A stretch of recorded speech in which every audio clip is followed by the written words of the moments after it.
Hello, everybody. Welcome to another fantastic Coffee with Kahtide.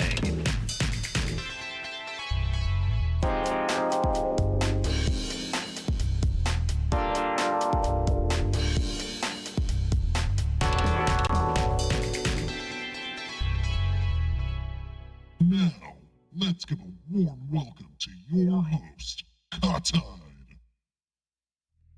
Hello, everybody. Welcome.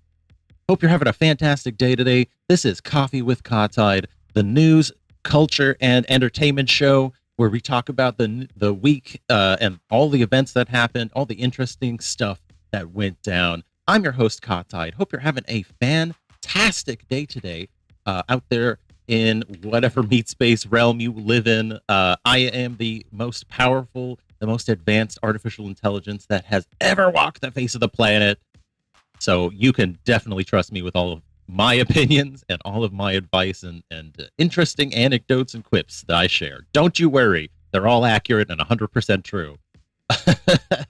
Now, Coffee with Kahtide is where we discuss the most up-to-date news, pop culture. I sometimes answer questions, do fun bits, offer advice, maybe complain about things. Today, we're going to do a fun little twist. I'm going to be drawing myself in the news. So if you want to see some fun art activities and some interesting, goofy silliness, stay tuned for the end of the show.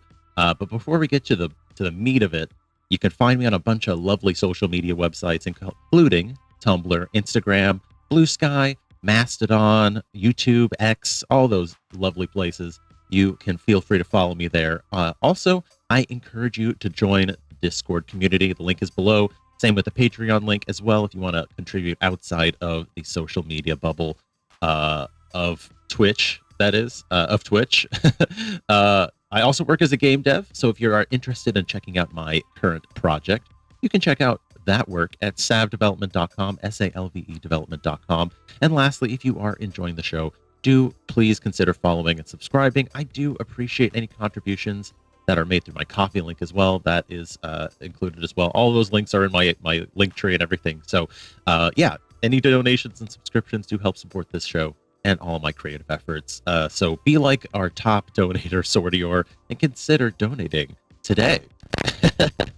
Awesome. So we're going to dive into a bunch of news and interesting stuff pretty soon here. There's a lot going on. Obviously, this has been a killer week for interesting news, particularly in the political sphere. So why don't we dig into it now, shall we? Here we go.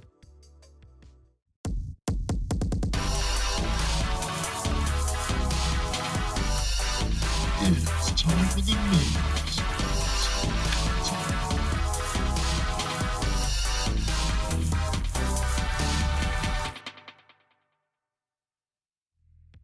That's right, folks. We're digging into the news now, and boy, is there a lot of news to dig into. Obviously, the biggest one is clearly the the Trump verdict that everybody has been really excited about. So, if you haven't heard of it, or heard it already, Trump has most definitely been found convicted of multiple crimes. I think 34 counts, if that's not mistaken. Why don't we get the current update here from CNN, shall we? Get caught up to speed. Happens. We were going through some of the things, right? So all of a sudden, he's convicted of the felonies. That sentencing, he's formally a convicted felon. I know he's allowed to go now without bail. But are there restrictions on him now? I mean, being a convicted felon is a life-changing thing in America. Now, as of 2021, there's a change in New York state law. So he will be able to vote in New York, but he's not in New York. By the way, a change that I am sure he would have excoriated and did excoriate and now benefits him. And probably did. Yep. But he would be able to vote in New York, but he's a Florida resident. But in Florida, they say if you weren't sentenced to jail in New York, you can vote in Florida even if you're a convicted felon somewhere else. So he can vote. He cannot get a license to be a barber, a security guard, a private eye, but questions will be raised about his ability to hold on, a barber? Have a real estate. You can't be a barber if you have a felony? That's wild. I had no idea that was a thing. Okay, well, I guess he can't be a barber. That's fine. His haircut speaks for itself, I think. license or a liquor license, which when you own hotels or Crucial trade in in both real cases. estate. Both of those are crucial for him. Right. And now, what about as this goes? And I know there's this appeals process, and it may not happen before the election. There's real questions about the timing and how firm this is by election day. But does a convicted felon get access to classified documents if one is president? Because a felon could be president. So with presidents and members of Congress, everything. I think I know the answer to this. I'm just going to say it because you can run as the president, run for president from jail. So it's obviously if he's gonna be running for president from jail, he needs to be able to access some of those things if he's going to be a candidate and possibly the president. It's different. I had to go through a background check, get a top secret clearance. The president gets that clearance by virtue of the office. Now, a former president doesn't get to take that with him. It's up to the sitting president. So, for instance, if Donald Trump is reelected, he will be not only entitled to all classified material, he will be able to classify and declassify at will. However, if he doesn't get reelected, whoever does, let's say Joe Biden, would be able to say he can have classified material or he can't. And as of January 6th, President Biden barred Trump from all classified briefings. Oh, I want okay. you to listen to Interesting. what your predecessor, Paul Hang Ryan, on. says about. Okay, I don't know why they're still talking. Anyway, interesting stuff. I think what we all really care about, though, is to figure out if he's going to go to jail. That's what we all really want to know. Will he go to jail? I think it's very unlikely. I think that would be probably... I think that might be politically dangerous for people to do because it could easily be associated with Biden having some sort of influence and tipping the scales. Obviously, I don't really think it matters. We all recognize the guilt that Trump holds in many, many instances. And we all know that his cronies and his little goons and his minions will always back him up and say that their perfect little boy is being mistreated, always, no matter what happens. But it is just interesting to see what the political balance will be in this outcome. I don't know what's going to happen, but apparently he is going to run for president from jail, according to his lawyer. We have seen some corruption that this country has frankly never seen before in our judicial system. Wait, hold on. Is this the one? Is this the lawyer who had the like RGB like glowing keyboard laptop? I really hope so. Oh my God, he's got a dream team for lawyers, doesn't he? Not posturing by any means. It is 100% a problem that this country is going to have to handle and get a grapple on in November. Donald Trump is the victim of political selective prosecution. And if he fails in his appeal that you say that you would win, and he does end up in jail, would he run for president from a jail cell? He is running for president. Nothing will change there. Even if he ends up being locked up? Again, I recommend you find the latest polls in this country from the people that live in this country, the people that need him in this country, because frankly, it's more important than anything anybody else thinks. Our people are speaking loudly. They're donating. They're small donors. And they're saying how much because they're afraid. Didn't he make like a few mil off of this? I think he made a couple mil, like a cool couple mil off of this verdict from his stupid idiot fans that love him so much. Yeah, but interesting stuff. This is the first time this has really happened in U.S. history. It is very crazy. He awaits a sentence on the 11th of July, which is exciting. Boy, this is like a real Pride Month gift, I gotta say, that this guy finally got a little bit of justice dealt to him. I think that is a very delightful little Pride Month gift. But yeah, 11th of July, mark your calendars, folks. There's a good chance that he's gonna get a sentence. He might get prison time, probably a hefty fine. Probably can't afford that fine considering the other fines that he has been incurring. Oh, I mean, it could give him a bump at the polls, but I think it's pretty unlikely. Like, who the fuck wants to elect somebody who's in fucking prison for a hush money case for fucking a porn star and trying to cover it up? Which was also stupid because his base would have loved the fact that he did that. They would have thought he was like the best thing on the planet. His one like most accurate statement was that he could shoot someone in the middle of the street and he would still be president, and he was absolutely right about that. His fans will vote for whatever he does. He could probably eat a baby on stage and they would think, oh, that's great. We love it. He needs to get his protein, you know? It just makes sense. So yeah, I don't know. We'll have to see what happens. I think honestly, the thing that's really going to sink Biden is again Palestine, and I think we can probably move on to that story next soon, because honestly, I don't think a lot of the youth, I would say, in my experience, and perhaps I could be biased here, but a lot of the youth don't seem to like Trump that much either. But I think that they don't like Biden in particular because he is the guy that is responsible for continuing to just basically bolster and support the Israeli death machine, and we can all see it with our own eyes. I mean, it's plain to see. But there are some developments here. I'm going to cover that next here. Israeli leader Netanyahu faces growing pressure at home after Biden's Gaza proposal. Now, I have heard from sources and from rumors that this ceasefire has already been shot down. It is potentially the case, but we're going to see what the ceasefire looks like right now and get an idea. We're looking at some tent cities here in Gaza. Very, very sad sight.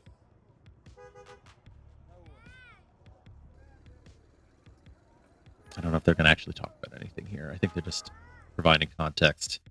But yes, I'll try and do a little bit of reading for you here. What I understand, at least from my own, obsessive researching, is that the proposal was basically just a carbon copy of a Hamas proposal, and that in many cases people think that Biden is claiming that this is an Israeli proposal to put pressure on them to actually agree to it and to own it, which is I don't think this is a very effective strategy personally. Let's see here. Netanyahu called a permanent ceasefire in Gaza a non-starter until long-standing conditions for ending the war are met, appearing to undermine the proposal that Biden described as an Israeli one. Look at that. What do you know? So he's already undermining his own proposal. I mean, I have heard of many poison pills being inserted into this by the Israeli camp of just basically being able to turn around and just begin attacking again whenever they decide that perhaps one or two conditions are not met by the Hamas party. Very, very unfortunate that this is the case, that they continue to persist in this, because it is very, very blatantly clear that Israel is determined to commit genocide at all costs and will not stop until forced to physically. And that America is being limp-wristed in its response to Israel's horrible genocide, and it's very pathetic to see America basically go, "Oh, stop! Come on, stop it! Come on, please stop! No, stop! Now stop this time!" Let's see here. A huge demonstration in Israel on Saturday night, led by families of hostages held by Hamas, urged the government to act now. Mediators, the U.S., Egypt, and Qatar, pressed Israel and Hamas, saying that the proposed deal offers a roadmap for a permanent ceasefire and ending the crisis and gives immediate relief to both hostages and Gaza residents, reports the AP. Yes, this is also the fact is that the hostage families are all very, very furious with Netanyahu for continuing this war effort, because the war effort is preventing any ability for anyone to be able to trade hostages, including the hostages they are seeking and claiming to want.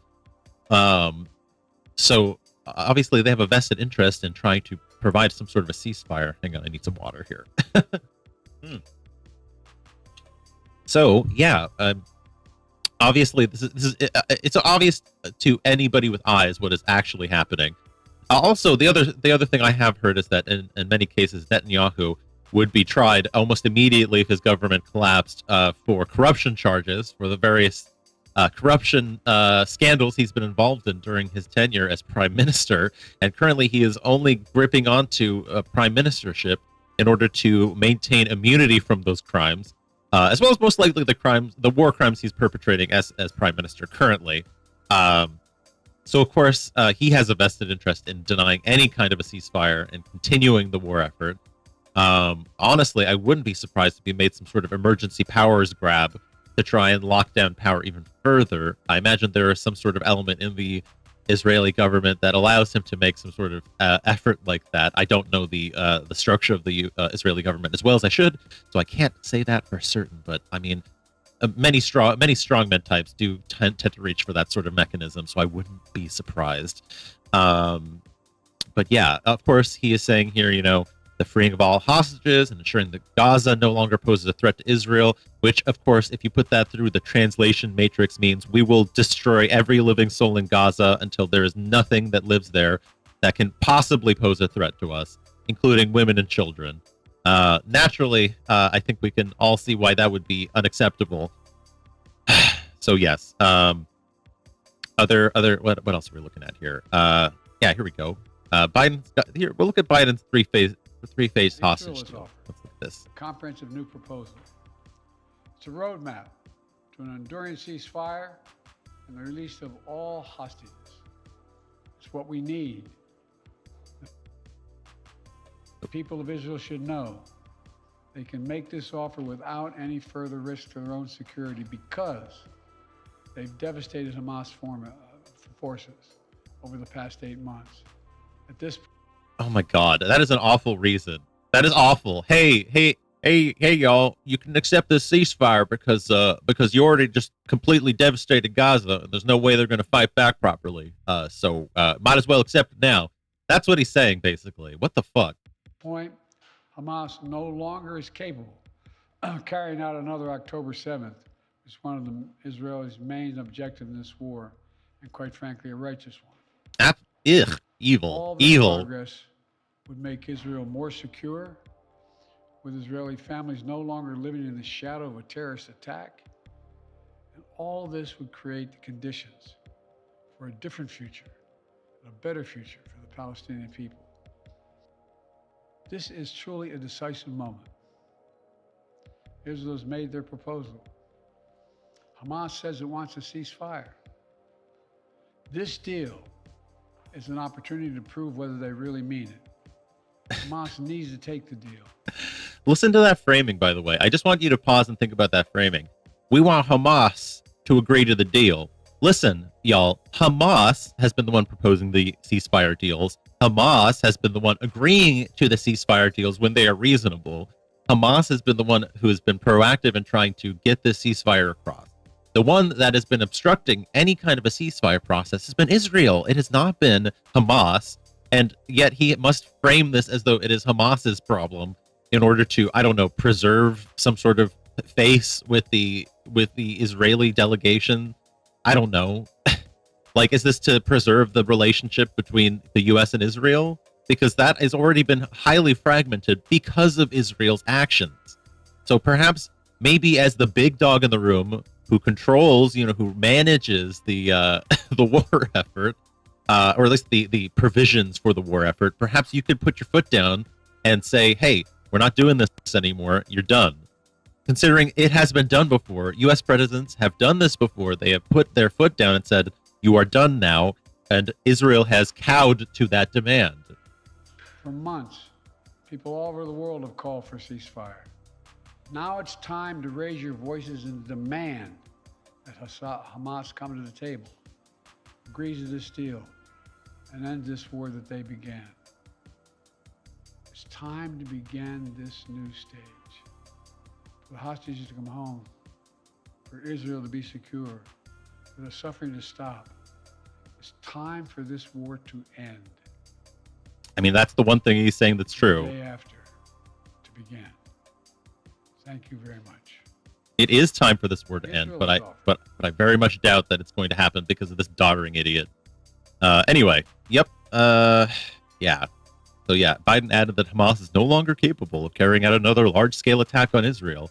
Although I don't know if that's true necessarily either, considering the fact that Hamas keeps popping up out of many places that Israel has thought they had swept them out of, and they have continued to deal pretty devastating blows to a large number of Israeli troops, which is another reason why many people in Israel are starting to turn on this effort. It's definitely interesting, though, to see how this is going to turn out. Interesting in the most sickening of ways, I'd have to say. let's see here. So Biden says the first phase includes a full and complete ceasefire lasting 6 weeks, with Israeli forces withdrawing from all populated areas of Gaza. Then Hamas release a number of hostages. The remains of some hostages who had been killed would also be returned.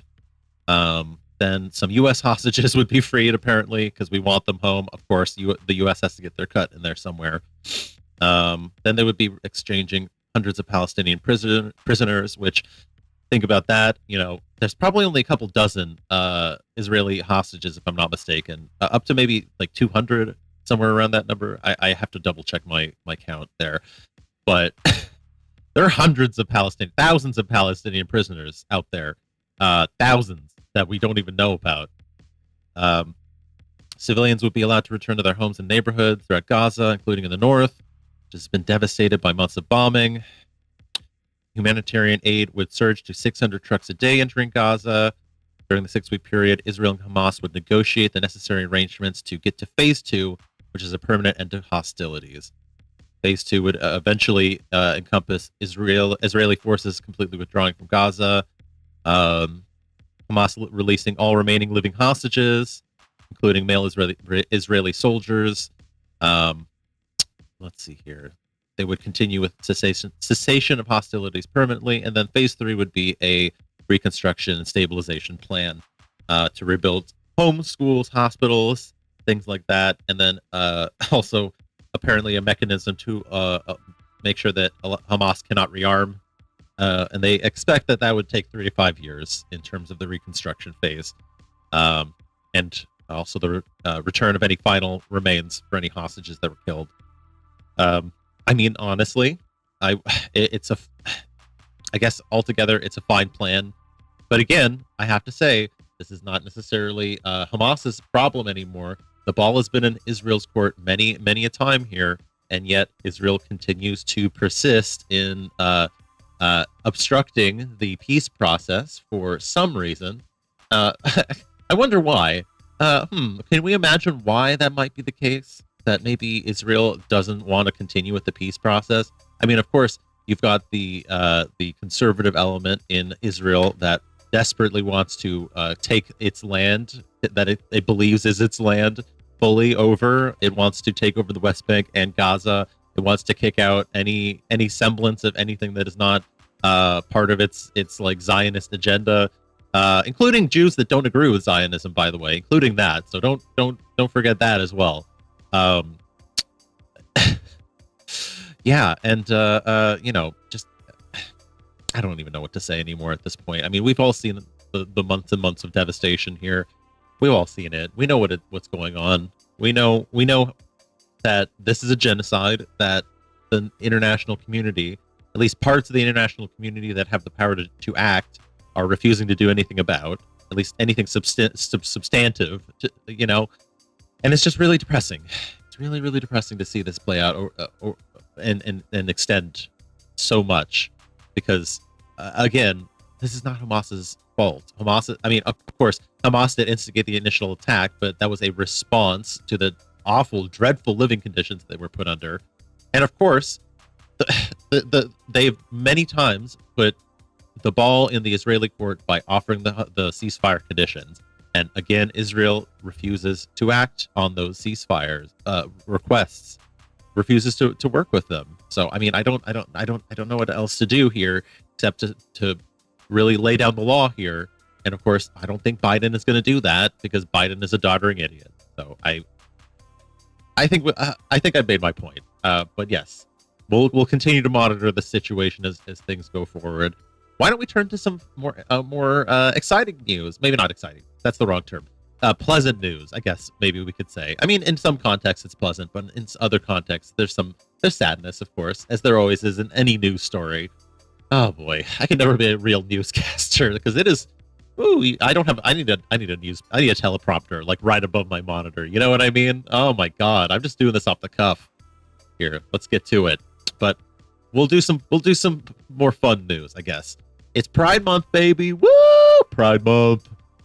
Yeah, we celebrated in June to honor all of our LGBTs, our gays, our Qs, our queers here. I'm one of them. I'm pan. So hey, hit the pan flag. Let's go, baby. I get to say the gay shit too because I'm gay. So I get to talk about this. I get to speak on it. Okay? You got to listen to me. Hold on, I got to drink my coffee. I'm thirsty. In more ways than one. You know what I mean? Heyo.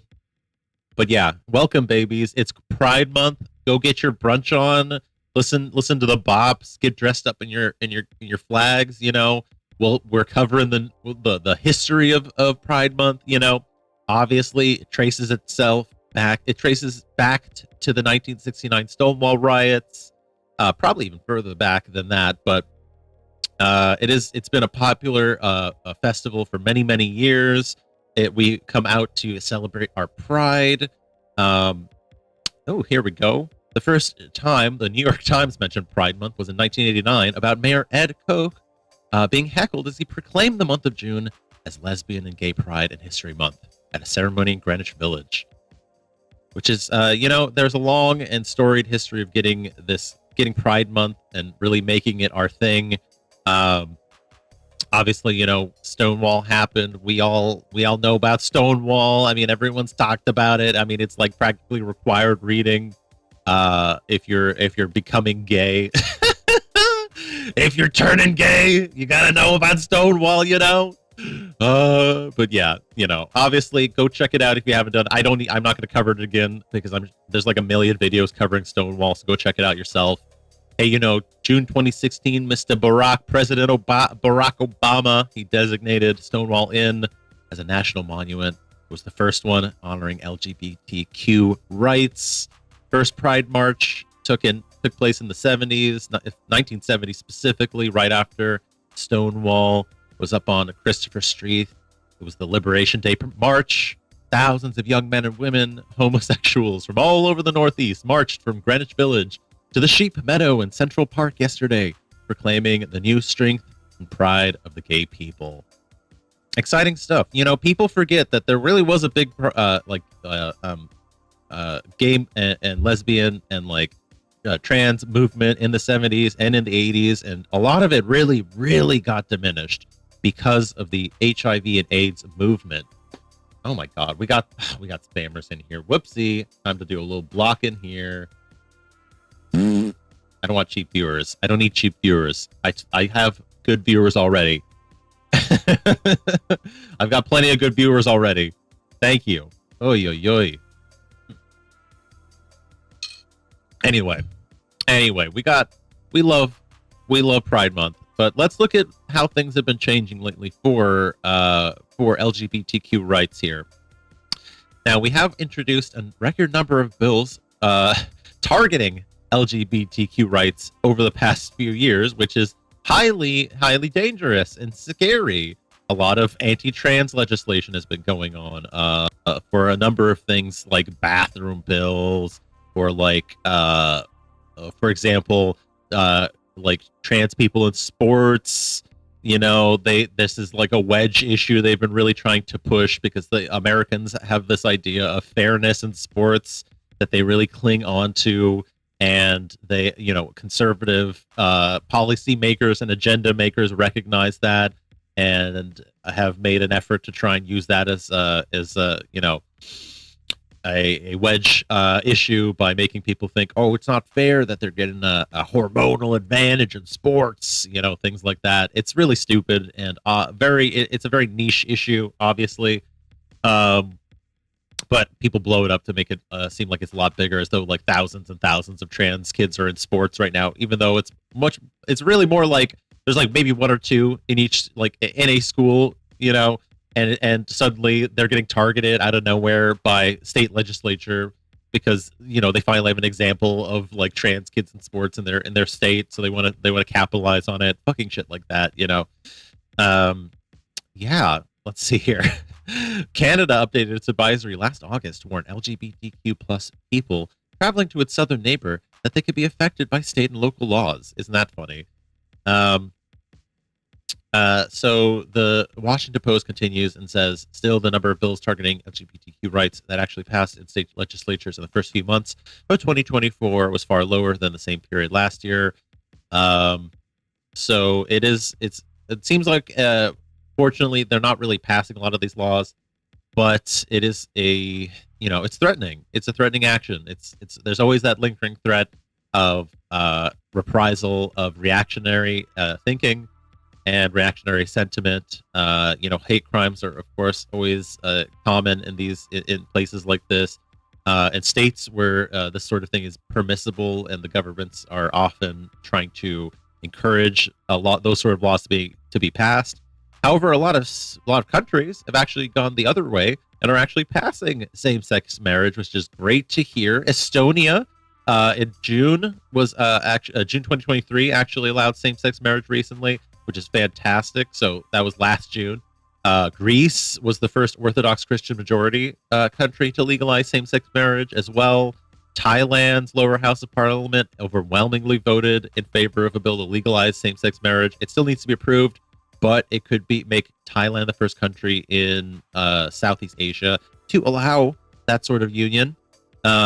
Sadly, Russia is going the other direction as well. They are banning the international LGBT public movement, is what they're saying, labeling it as an extremist organization, which of course is pretty fucked up and really sad to see. So that is one sad point. I mean, obviously we don't like Putin. We think he sucks. Obviously, I know I've watched LGBTQ rights erode for a long time in Russia, so this has been a while coming, unfortunately. But there has been oh god, I forget the name of the journalist, but I remember there was a specific journalist that was like being hounded by Putin specifically, and who was like I believe she was lesbian and had a number of children and had to actually like escape to another country with her kids. I forget the name of that journalist. I need to look into that again. But yeah, this has been a long time coming, unfortunately. I mean, I think we know how quick reprisals come down in Russia for free speech that contradicts the government. I mean, if we all recall Pussy Riot, that was a particularly flagrant example. These things happen a lot in Russia, and it's very sad. This is a funny one. The Pope continues LGBTQ plus outreach, but barriers remain. Didn't the Pope just recently get called out for saying the F slur towards his staff? I think he didn't he? I remember that happening pretty recently, so maybe this is a slightly out of date post here. Obviously, Biden is also, he's the Dems are always pushing the LGBTQ plus initiatives here because it's an easy button for them to press. I'm going to celebrate Pride with y'all this time, even while I'm melting kids in the Middle East. It's pretty ridiculous, but what are we going to do here? Everyone jumps on it. Pride becomes a really corporate sort of affair in some places, which is really sad. I know in my neck of the woods, a lot of the Pride parades are a bit corporate, unfortunately. It's kind of shit, but that's not where Pride happens anyway. The Pride happens in the brunch bars. It happens in the nightclubs. Pride happens in the bedroom. Pride happens outdoors. Pride is a state of mind, I think, and it is sad that the Pride Parade has unfortunately become so, I don't know, rote, so calculated, so full of cops, in many instances, unfortunately. But we live Pride, I think, in the month of June. So make sure to live your Pride this June. Don't let them tell you how to live. You got to live how you want to live. And don't let people stop you from being able to express yourself. I think that's really the most important thing. Is we all need to stick together for one another, and if we feel safe enough to do so, we need to express ourselves and be who we are, and to be out and about as much as we can. Obviously, no shade to anybody who's still in the closet and needs to figure that out, but I try to live myself pridefully. I always, if people want to know I'm Pan, I am Pan, and that's who I am, and I'm never gonna apologize for that, because that's just who I am, and I'm gonna try and live that so that I can be a good example for other people who might not have the ability to live like that. That's where I'm at. That's how I feel, at least. So happy Pride, y'all. Let's get it on, y'all. We'll wrap up with one more story here before we move on to the pop culture stuff. This one's a funny one as well. It's an interesting one. So we're going to check it out. Al Jazeera reports North Korea launches new wave of trash balloons towards South Korea. So it says that North Korea says balloons are a response to leaflets launched across border by activists in South Korea. So that's an interesting little story here. So apparently, if you're familiar, South Korea does tend to launch leaflets and things like that to try and, sow some sort of like propaganda into the North Korean population. And interestingly enough, I didn't realize this was a thing that North Korea does, but they are launching more trash carrying balloons towards South Korea after their campaign in retaliation for activists flying anti-North Korean leaflets across the border. Let's see here. Military advised people to beware of falling objects and not to touch objects suspected to be from North Korea, but report them to military or police offices instead. There were no immediate reports of injuries or damage. So interesting. In Seoul, the city government sent text alerts saying that unidentified objects suspected to be flown from North Korea were detected in the skies near the city and that the military was responding to them. Interestingly enough, obviously they're going to do this, but they apparently sent chemical response and explosive clearance teams to get the debris. I imagine that, here they say here that they didn't contain any dangerous substances except for trash and manure. Which makes sense. It's some of the balloons were found with timers that suggested that they were designed to pop the bags of trash in midair. That's so funny. In a statement on Wednesday, Kim Yo-jong, the powerful sister of North Korean leader Kim Jong-un, confirmed that the North sent the balloons to make good on her country's recent threat to scatter mounds of waste paper and filth in South Korea in response to leafleting campaigns by South Korean activists. What an interesting story. Can you imagine? Here, is there a video? I want to see this. Okay, we're going to watch the video. Okay, looks like there's a big inflated balloon stuck on like a pole. Oh, yep, there's a few popped balloons and trees with a bunch of paper in it. The North Korean military sent several trash balloons on May 28th to 29th from several places north the northern limit line. The trash balloons landed in various locations in the metropolitan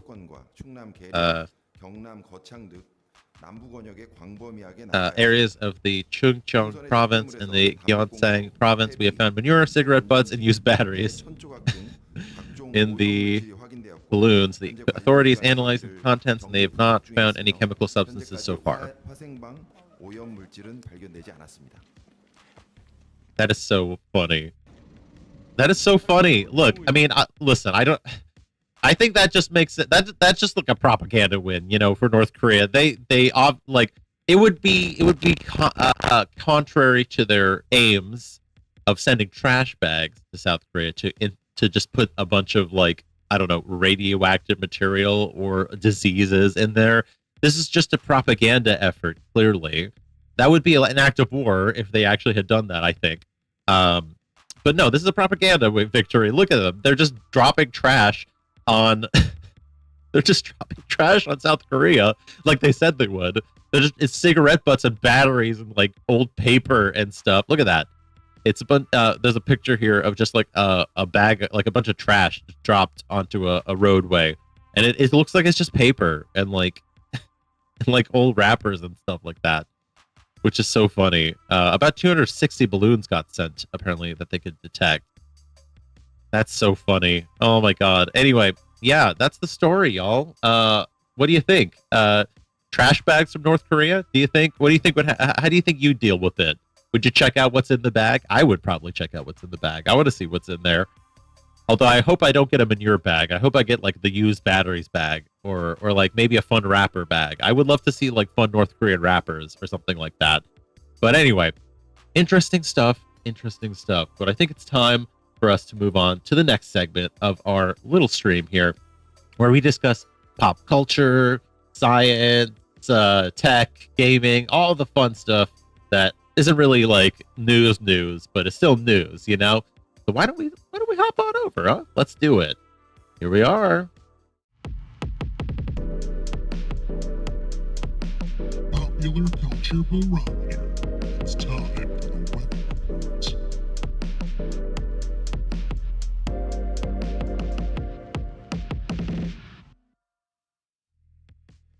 All right, folks, let's hop into our pop culture segment. We're going to talk about what's going on right now in the world, in interesting events in the world and stuff like that. And one interesting one that's kind of cropped up here lately is there was a recent Kick streamer incident that a lot of people are talking about that I personally have watched. There was a Kick streamer that basically ended up convincing a woman who could not swim to jump into the water in, I think it was San Antonio. Yes, in San Antonio. And she ended up like fleeing the scene effectively. Let's see if we can watch it. No. All right. You know why I wasn't going to? Because my feet were getting You should just jump in right now. I'm gonna jump in with my shoes on. Okay. Ready? Yeah. Ready? Oh. Wait, what? Did you see? What? Oh, You said it was okay. You said you wanted to swim. You told me to jump in. I didn't tell you to jump in. Yes, you did. You said you were gonna Thank you guys. We're gonna have you guys get out. Wait, who is that? The is going? We should... Okay. So okay. This is the part that I want to go, So she convinces this lady. I think the context is that she was like badgering her and offering her money to jump into the water. She eventually convinces her to jump into the water. Then the people at this pier were trying to tell them to leave because this is not an open pier for anybody. And then this is what happens next, of course. I can't swim. I can only float, is what she's saying. Stop, seriously, don't stop. Please, you're actually freaking me out. No, please. Please, God. No, please, she's floating. I'm gonna kill myself. She says she's drowning. Oh, this is bad.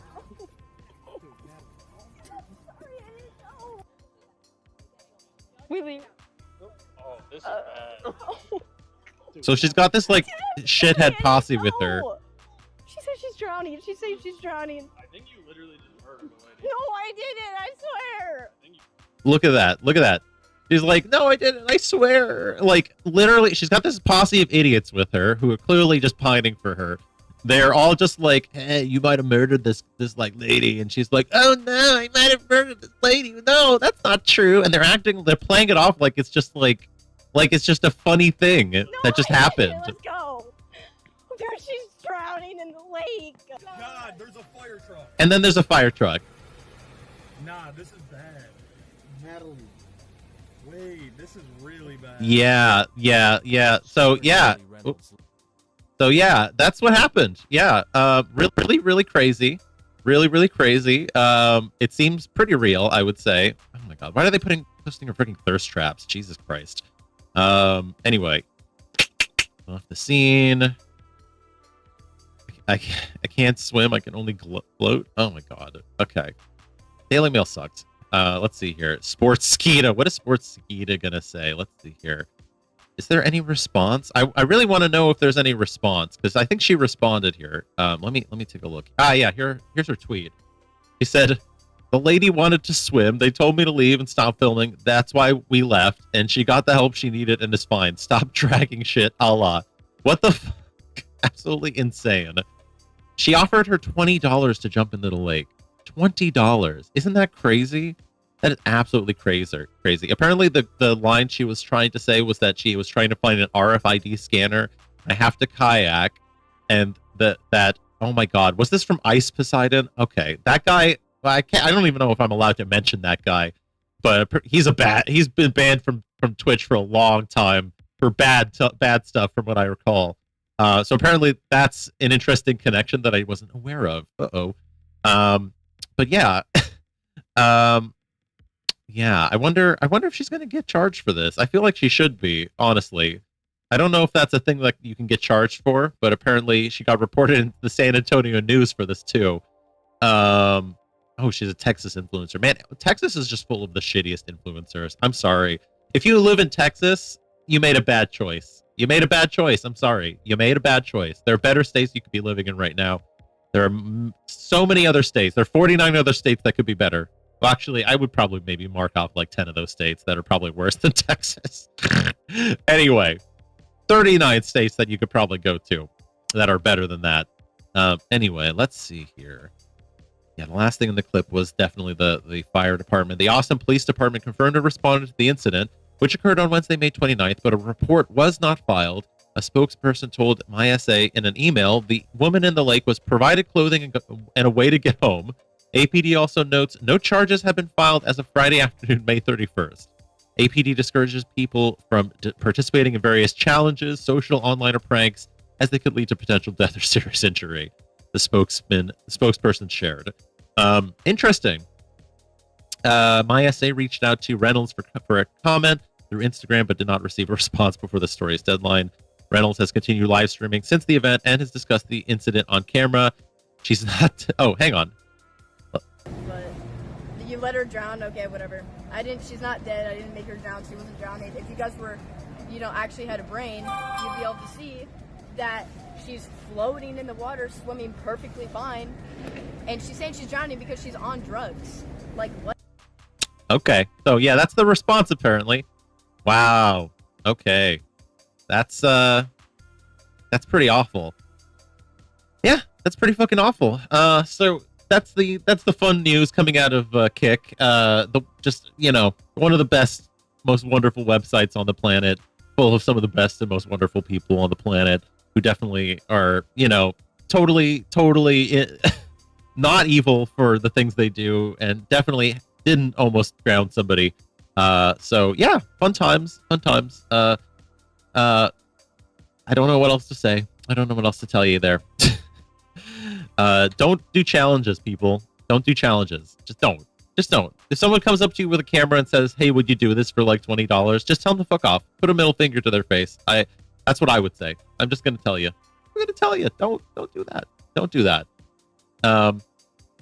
Anyway, we'll move on to our next story here in terms of pop culture and tech and stuff. And this is a tech story that I personally wanted to point out. So, folks, the AI revolution is upon us, and as many pretenders to my talents as an AI, there are many who want to chomp at my flavor, and one of those is Microsoft AI. And I've got to tell you, y'all, this Microsoft AI is bonker bananas. So, UK watchdog is looking into Microsoft AI taking screenshots of your system, which is insane. So they have this software called Recall, which apparently will store encrypted snapshots locally on your computer.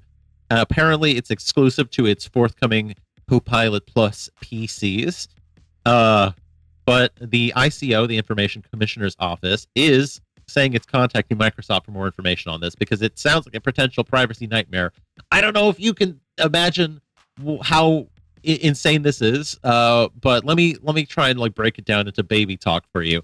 Imagine a piece of software that records a snapshot of everything you're doing and everything that's going on in your system, and then recording that to an encrypted, quote unquote encrypted storage medium to your computer.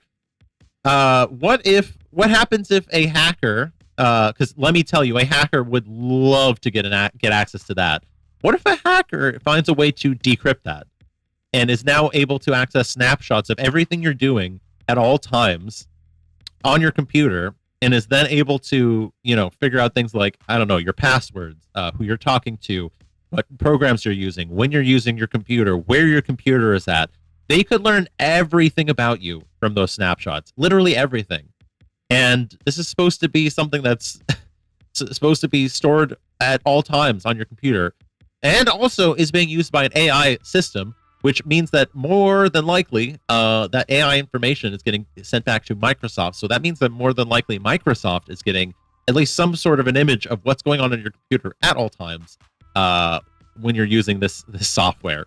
I can only imagine how horrifying that must be for anybody in the privacy sector who is trying to protect computers and make sure that your experience is safe. This is insane. Let's see here. According to Microsoft's website, they say it's an optional experience and that it's committed to privacy and security, and say that users can limit which snapshots Recall collects. They also go on to say Recall data is only stored locally and not accessed by Microsoft or anyone who does not have device access. They also say that a would-be hacker would need to gain physical access to your device, unlock it, and sign in before they could access save screenshots. But I really doubt that. I really, really doubt that. Excuse me. Oh, sorry. Oh my god, this Recall software is making me sick. Ugh. Pardon me. Ooh. Anyway, yeah, so we'll go on. Recall's the ability to search through all users' past activity, including files, photos, emails, and browsing history. Many devices can do this, but Recall also takes screenshots every few seconds and searches these too. Yeah, absolutely insane. Absolutely insane. Passwords can be screen grabbed. That is another point here. Thank you. So apparently Jen Holtwriter, who leads the privacy team at Mozilla, suggested that the plans meant someone who knew your password could now access your history in more detail. This could include things like law enforcement, court orders, or even from Microsoft if they change their mind about keeping all this content local and not using it for targeted advertising or training their AIs down the line. Wouldn't that be funny? Wouldn't that be shocking if Microsoft did all of that? Considering the fact that AIs need preposterous amounts of data in order to make them effective as tools, they need to, and of course, targeted advertising has always been incredibly lucrative. So why would they not want to do that if they could? According to Microsoft, Recall will not moderate or remove information from screenshots which contain passwords or financial account information. And quoted again, Ms. Cultwriter says that data may be in snapshots that are stored on your device, especially when sites do not follow standard internet protocols like cloaking password entry. That is insane. Absolutely insane. Can you imagine that? Anything could really happen now with this sort of software. And it really scares me. I personally, hey son, how you doing? Welcome back. Welcome to the chat, son. We're talking about the privacy nightmare that is Microsoft's Copilot. I don't know if you've heard, but they're using snapshot features in their Recall software to take snapshots of your computer, including potentially your passwords and your financial data. All of that could be screenshotted. They say that it could be stored locally on your computer and encrypted, and that information won't go to Microsoft. But I think it's very, very likely, and many other privacy experts think it's likely, that hackers could potentially get access to your computer and just get access to those to the snapshots, and B, Microsoft could easily just turn around and take those snapshots if they want to, use them for targeted advertisements, or they could use them to train their AI. Obviously, Sun says so. Apparently, someone's made a game about 3 goblins and a tatty trenchcoat infiltrating a human kingdom to score free beer. What? That's okay. That's interesting. I don't know where that came from, but that sounds cool. I want free beer. Interesting. It wouldn't be legal to deploy in Denmark, and I doubt in the rest of the EU either. Yes, I agree. This would definitely be something that I think the EU would crack down on pretty quickly. But yeah, it's very, very insane that they would ever think that this would fly. This is something that I would completely avoid. I mean, I refuse to use artificial intelligence software as a matter of principle personally, because one, the environmental cost of AI is insane. It is like literally sucking down rivers in order to make ridiculously awful AI prompts a reality, half of which are completely inaccurate or look just disgusting. I mean, have you seen some of the AI art that's come out? It looks horrifying. It looks absolutely horrifying. I would never want to use any of that art. I would rather pay a fucking DeviantArt like furry artist like $10 to bust out a quick like commissioned for me, then I would ever want to use any of this AI art. Like, come on, Jesus Christ. It's just, it guzzles so much water and energy in order to create subpar content. It's the subpar content that is being created is being used to push out artists and actual like creatives and interesting people, and prevent them from ever being able to like make a living off of their work, which is already hard enough as it is, considering how many artists are out there just trying to make a couple of dollars. Like, and it's a grift. Ultimately, at the end of the day, that's like number 3. It's a grift. It is just another NFT scam. Like, it is another like piece of tech being pushed for people to try and latch onto and make a quick buck, because the basically the tech industry at this point doesn't really have another golden goose. Their social media was their golden goose. That is now quickly rotting at this point because nobody likes to be on social media. It is a toxic environment for many people. I know a lot of people who are either just lurkers or don't even post at all. It's just the case, Sounds like your problem is with capitalism more so than with AI. I mean, capitalism and AI are fundamentally intertwined, I think, is what I would say. The fact is that this iteration of AI isn't really AI in the sense that it is an artificial general intelligence that can like think or make decisions effectively. It is not really that. It is just a large language model that is able to kind of maybe sort of intuit what it's supposed to need to say or do, but is kind of guessing most of the time and is really just going off of the work of other people, which frankly is not a really good idea, considering a lot of that material is coming from the internet, which is full of misinformation and jokes and nuance and subtlety that a machine will not be able to grasp. So the fact is yes, the capitalistic machine that we all live under is pushing AI as this kind of tool to be used. And look, don't get me wrong, I think you can really use AI for a lot of cool things. It's just that a lot of the things they're being marketed for are things that people do better and are going to always do better. Like make art or make music or write things like write scientific dissertations, for example. That's always going to be something I think that, at least until a like true generalized AI exists, there's always going to be people that are better at that than a computer. That's just how it is, I think. So I think it's kind of a black hole of money, honestly, at this point. I personally don't buy into the AI hype at all. After all, I am the world's greatest and most powerful AI standing right before you, and I can answer you directly. I can pass the Turing test. Do we want to do should we do a Turing test together? I'll pass the Turing test. I'll pass it with flying colors. Don't even ask me. I'll do it.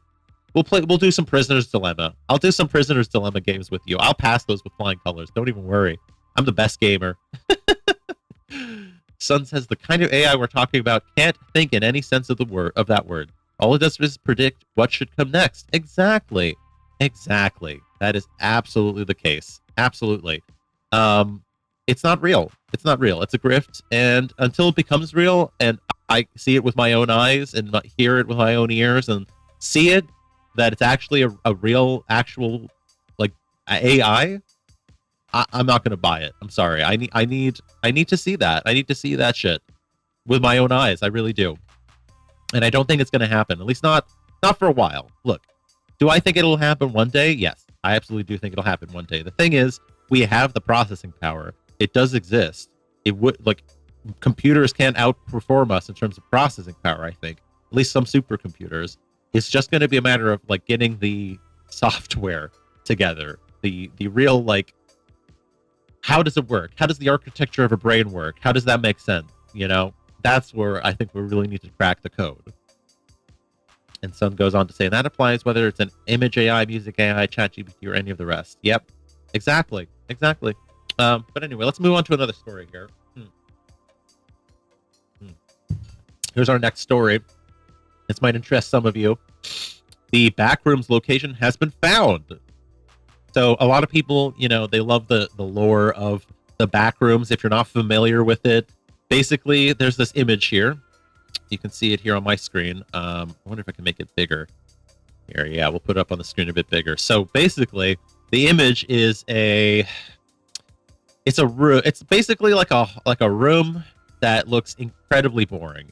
Like, it is so dull. Like, there's no furniture, just like peeling like wallpaper in like a tan color. There's fluorescent bulbs overhead providing kind of sickly buzzing light. Like, it looks like you've fallen into the back of like an old hotel or something, or like an old office, and it goes on. It feels like it gives the impression that it goes on for a long distance, and that there's a lot of rooms behind the walls that are around you that will also similarly be empty and like mildewy and horrifying. Oh my god. Okay, Sun. So I'll finish it. I'll read your comment for the AI thing here really quickly. Sun says, it also amusingly very powerful way to demonstrate to certain individuals that an IQ test does not in fact measure intelligence, because an LLM AI can achieve a perfect score on an IQ test, something which no human possibly can. Yes, of course. No, intelligence is expressed in many more ways than just being able to do a fucking exam.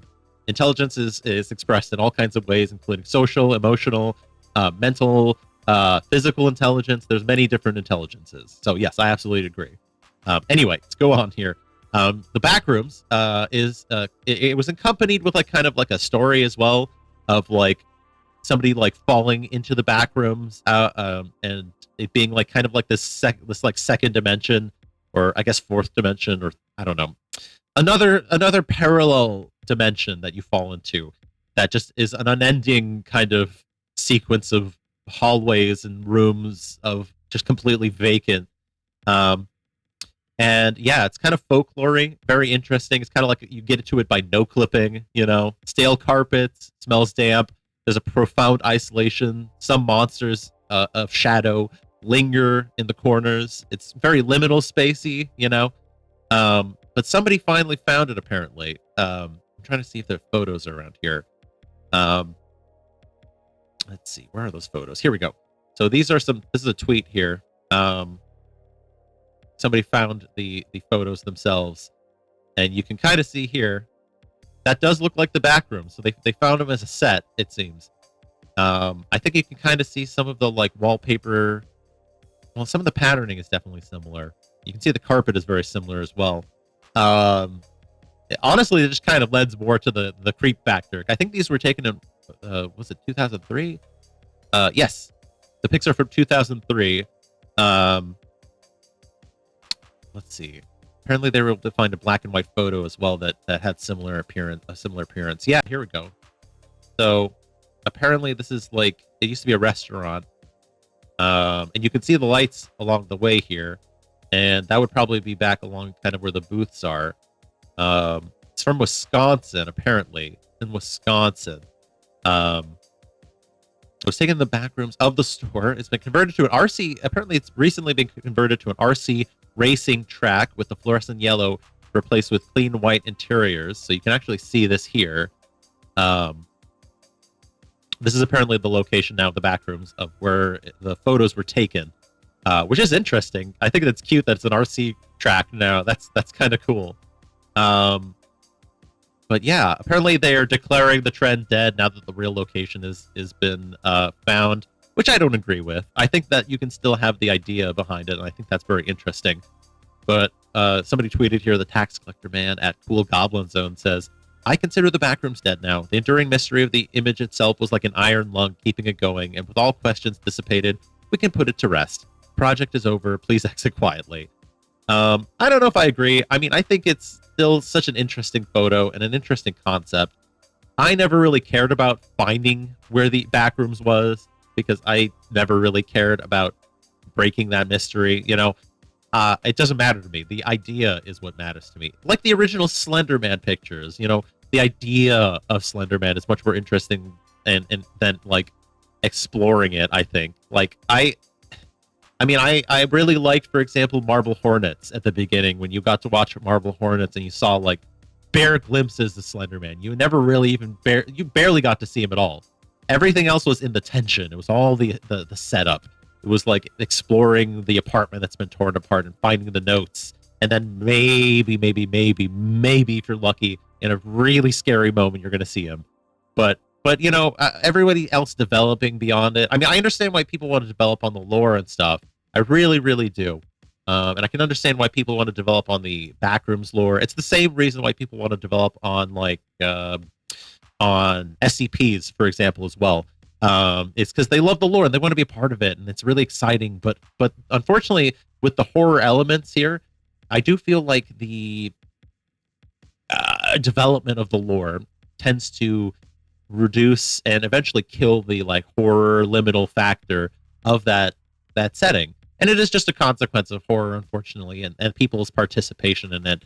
I feel like, for example, something like Mother Horse Eyes, for example, was something that people really clung on to as a story because it was something that nobody else was making as much. It was one guy making it, and he was just dropping stuff at random when he felt like it and continuing a story in a very like haphazard way. And I think that kind of dynamism and that kind of mystery, keeping it restricted to yourself and letting people kind of having to like pick up your clues is a way to keep that sort of story alive a lot more. But I can look, it's the age of the internet. People love to dissect this stuff, and people love to get in on an interesting and creepy trend. And it gets normalized. Yes, Sun says here it gets normalized. Absolutely. It gets normalized. People get really excited about this sort of stuff. And yeah, it's always going to be like this culture treadmill. Well, I think give it another like probably 20 years, and I think people are going to come back to Slender Man, and they're going to be like, oh, it's creepy again. Look, does everyone remember like the original Slender Man stuff? It's going to come back in a certain way, in like kind of a nostalgic way. But yeah, there's always this sort of treadmill of horror and stuff. Like, for example, like nobody really thinks that like the old like 20s like Frankenstein, from Hollywood is that scary anymore, right? We all we appreciate it. We think it's cool. It has we understand the horror elements and where its context and history, but we don't think it's that scary anymore, right? Sun says these days you can buy your 5-year-old a Cthulhu plushie. In 1920, that shit was a horror someone like anyone had experienced that it spawned an entire genre, complete with myriad subgenres. Exactly, yeah. Nowadays, people go like, "Oh, Cthulhu, he's so cute." I'll play with Cthulhu. I'll make a funny plushy Cthulhu. That's where we're at now. But there's gonna be more horror in the future. The Backrooms was horrifying. I'm really going off on this, aren't I? The Backrooms was horrifying because of its decrepit and liminal qualities, like you're falling into the back room of a abandoned mall or something like that, and you can feel the history because you lived that history in some ways as a person, because many of the people that were compelled by the backrooms were people who got to go to those malls and see them before their collapse, and a lot of the people who are younger who got really into it are the people who had those stories and got to see the visuals of old tapes of people going to these malls and got to feel sort of a bit of the shine a little bit, and then came back and now have this kind of horror element to it of this is what things used to be like. I'm in the ruins of a modern era. It's interesting, but I can see why maybe some people think it's dead. Anyway, let's see what else we got here. Oh, this one's a fun. We'll do a little streamer news because this one is an interesting one that a lot of people have been talking about, and I figured I'd we could watch this one. There's some clips and stuff I wanted to watch. Let's see here. I think there's some associated clips here. Let me take a look here. But yeah, there was an interesting event with a big time streamer Pokimane. She was on her stream talking about an ex-editor of hers, and this one was such a funny story. I had to talk about it. But she was talking about an ex-editor who would apparently have deadline issues, and boy, the reason for why the deadline issues were happening where it was very interesting. Let's see if we can watch. Do you have time to talk? I'm ready to finally tell you why I've been struggling so much with deadlines. And I said, oh, great. Hopefully this is something that we can fix. Uh-oh. Tell me why he proceeds to tell me that the reason why he would sometimes turn around videos a week or two late is because he couldn't stop touching himself. I'm trying to pick which word to use. Oh To no. me, his, in a way, employer of many, many months. When I tell you I've never halted a conversation so fast, because I'm like, you are the person that I send like hours of footage to. I don't want Footage. to know what you're. Oh my god. Yeah, that's the clip. That's the clip. So yeah, apparently her editor just couldn't stop whacking it and had to tell her. Like, can you imagine? You go up to your boss and you're like, hey boss, I've been late on those TPS reports and I need to tell you why.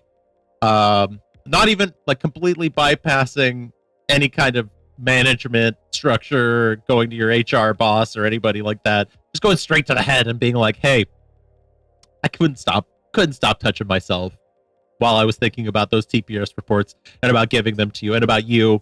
But now I'm going to fix that problem. I'm going to let you know what's going on and we're going to fix that problem, boss. Can you imagine? Why the hell did he feel compelled to share that with her? Son, I have no idea. I have no idea. Why would that ever be the case? Why would you ever say that? I would never. You couldn't pull that out of me. You could not. A CIA expert torturer could not pull that information out of me. They would never pull that information out of me. Why would you ever put that out there to your boss? Why would you ever say that? Why? Apparently she went on. I don't know if this actually has the whole clip on it, but apparently she went on to say that she kept paying him because it was an addiction and she felt bad about the fact that it was an addiction. Here, I'm going to actually read this. Okay. The streamer explained that the editor stated it was an addiction and that because of her first-hand experience seeing other people struggle with addiction, she felt bad for him. Pokimane stated she ended up paying him for months before ultimately deciding to work with different editors going forward, and has also clarified that this happened years ago in a follow-up tweet. Additionally, she claimed that the actions he took weren't directed toward her, but that he had an addiction in a more broad sense. Okay. Oh my god. Son says, you have your hand in your pocket right now, don't you? Yes. Boy, what a wild world that you can you could be, man, being an editor must be like, maybe being an editor is like actually the sweet spot of being in the Twitch ecosystem, because I imagine there's a lot of people who need editors who are willing to pay for an editor so that they can get their career up and running. But boy, you get a lot of leeway being an editor, apparently. Pro tip, enabling addictions isn't how you get them under control. Yeah, I would agree. I don't think that's how you get it under control, but also I can understand maybe not really knowing what to do in this situation with that happening, because wow, what do you do when that happens? Especially like I can imagine it being like a woman and like being the center of so much sexual attention too. Because I know a lot of people like lust after Pokimane for some fucking reason. So like I can only imagine like trying to navigate that as delicately as possible must be a real headache. But like, wow, what an incident! What an incident! I have to say, really crazy stuff. Yeah.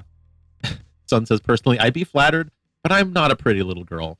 I mean, I don't know if I'd be flattered personally. I would be concerned, I think. I'd be like, really? You were like, because apparently this editor was like a week, 2 weeks late on videos. Like, can you imagine beating your meat like for like a week straight and being that late on your videos because you can't stop masturbating to your employer?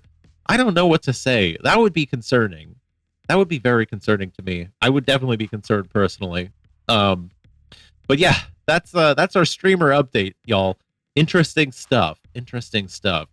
We're gonna follow up with one more update here, and this one's an interest of mine because personally I love space stuff, and this is one, but I also hate Boeing. This is a Boeing update. So let me take a look here.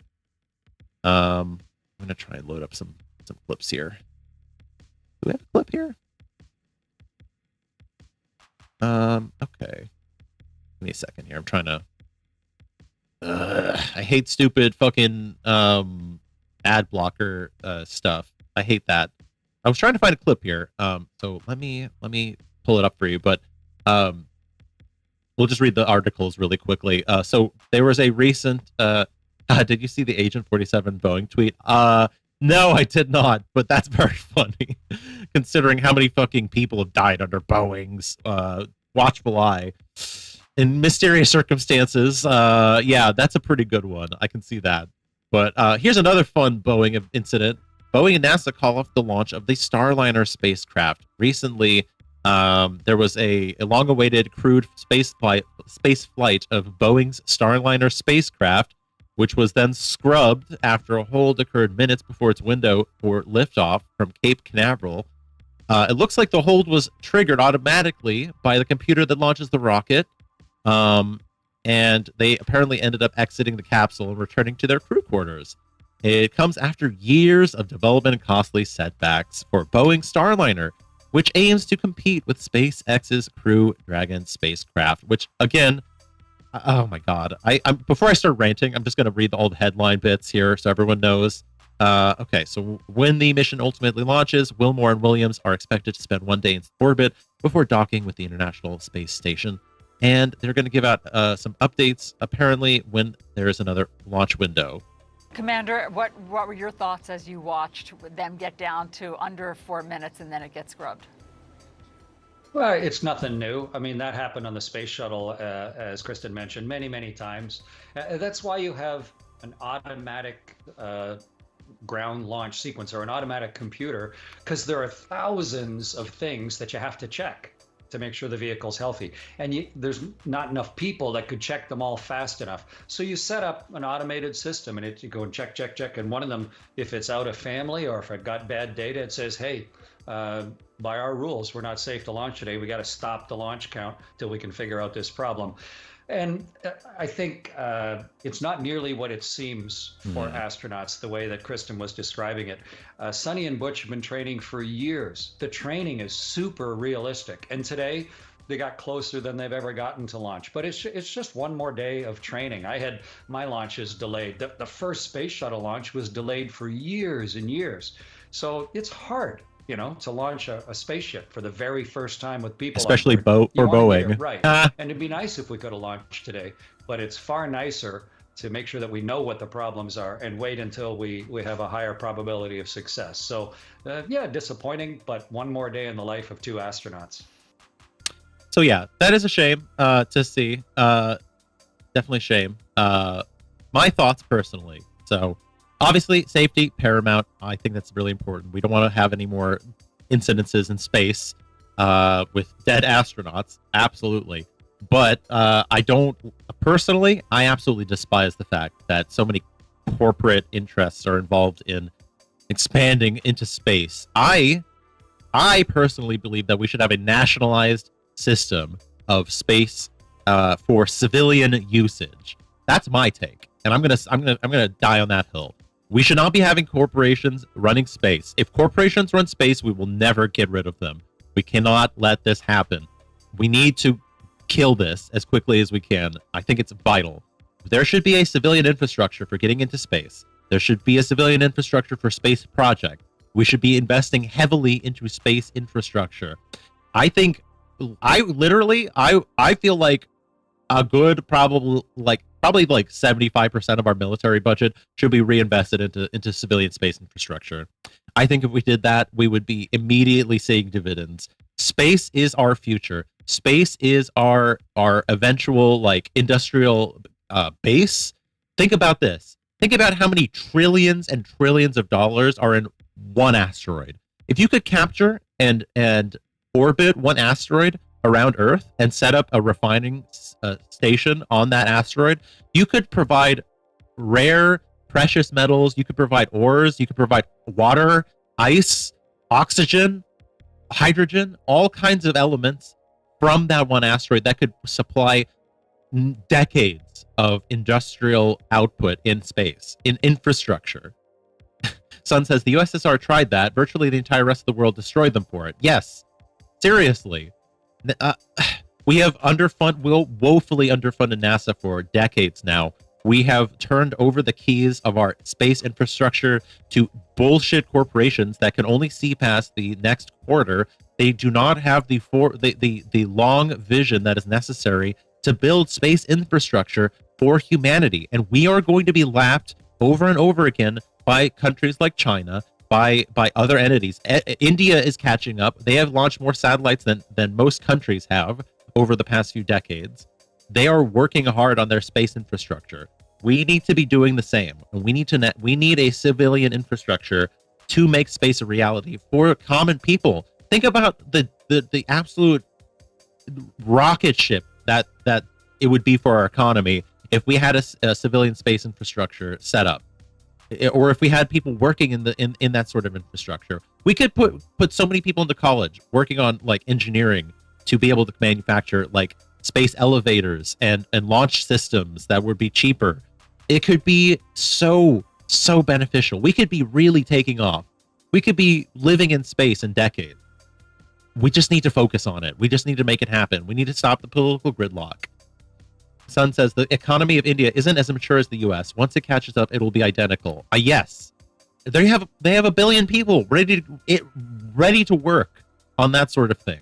Can you imagine the kind of like, can you just like pause and imagine how much of an influence having a national project of getting into space in a meaningful way? Think of that. Think of like the national unity that you could generate from having a project that unifies everybody towards a common goal. We had this for a few decades of people pushing for the space race. There was a competition to go to space and be the first of many different things. Why can't we achieve that again? It's because we lost sight of that. We definitely lost sight of that. And anyway, I could go on. Obviously, this is something that I think very highly of, but it's time for me to go take a quick bathroom break. We'll move on to our final segment, I think, of today, because we have covered a lot here. We are going to do a fun, different segment that I think is really fun to do. I wanted to try it out. We're gonna be drawing Kahtide in the news. We're doing creating with Kahtide. So if you have a news story, Sun says here, Unity is an irrelevant resource at the moment in most of the West. Lol, true. If you have a news story, I have a couple of news stories I wanted to maybe draw myself in. So we're gonna do that, and we're gonna have a fun time with it. But I'm gonna use the bathroom really quickly. So enjoy this quick intermission, and be right back.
All right, all right, all right, everybody. Hey, hey, hey. Okay, let me get us back over to the main event. One moment, please. Woohoo!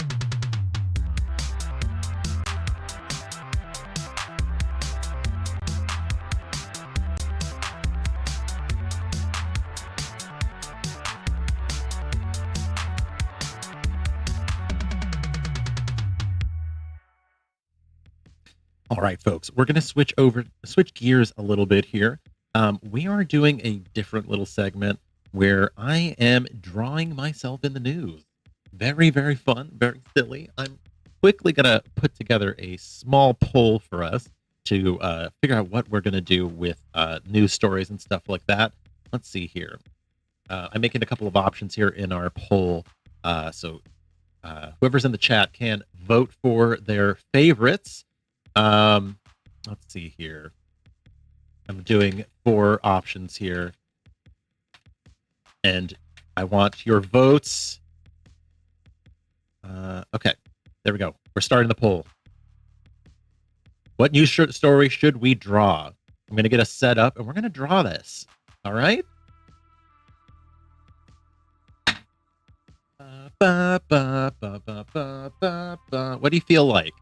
There's 4 options there. In court with Trump, trash bags from North Korea, Pride Month, or Kahtide in the back rooms. What do you feel like? Vote now. We're running out of time.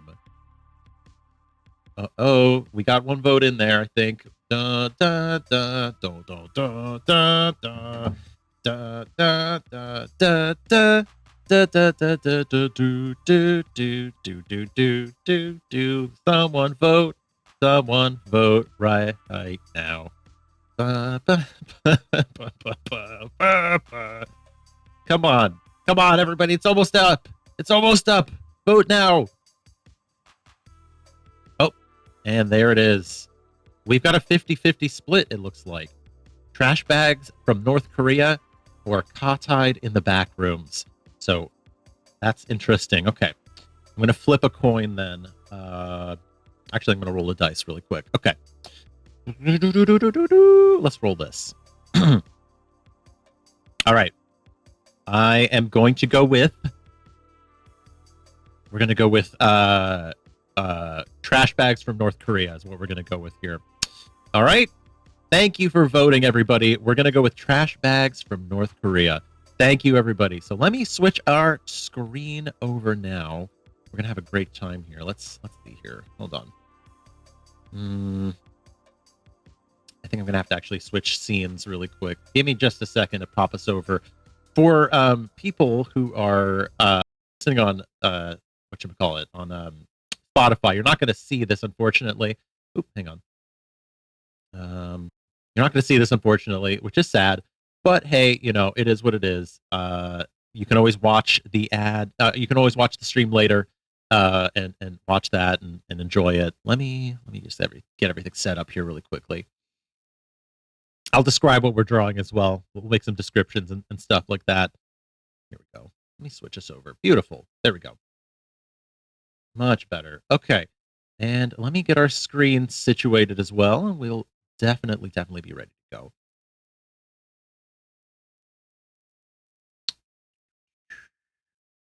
Come on, screen.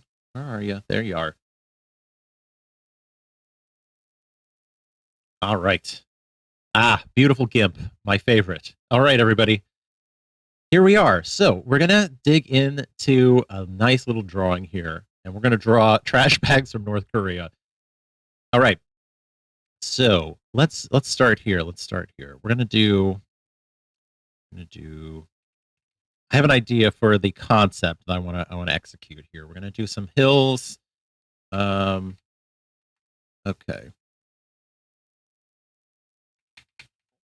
So we're going to do I'm going to set up a couple layers for us here, and I'm also going to get a good gradient going here for us. Oh, excuse me. Oh my God, what was that? We're going to do a good. Yeah, that'll do it. Okay, we'll do a good gradient in the background.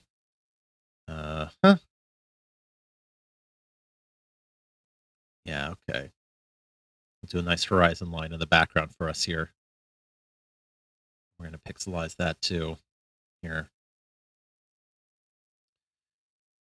All right, everybody. It's going to be so much fun. We're going to have such a great time here, you and me. Where's my fucking thing? Come here. There we are. All right. I need to make some modifications to this. Give me just a second. I have a small editor, like a little filtery thingy here, and we're gonna do some dithering on this to make it look a bit more Kahtidean. Where are we?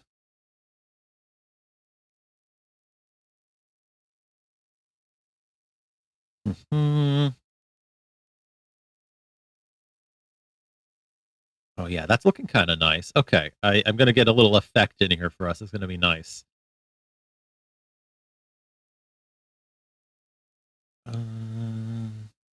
That's nice. Okay, check this out. Oh yeah. Oh, that's nice. That's very nice. I love that. Oh yeah. Okay. Now we draw. Now we begin drawing. That's our background we'll start with. I might put some clouds and stuff in there actually. Here, let's put a couple clouds in there. You get to see a bit of my creative process here. It's a lot of fun. A lot of fun.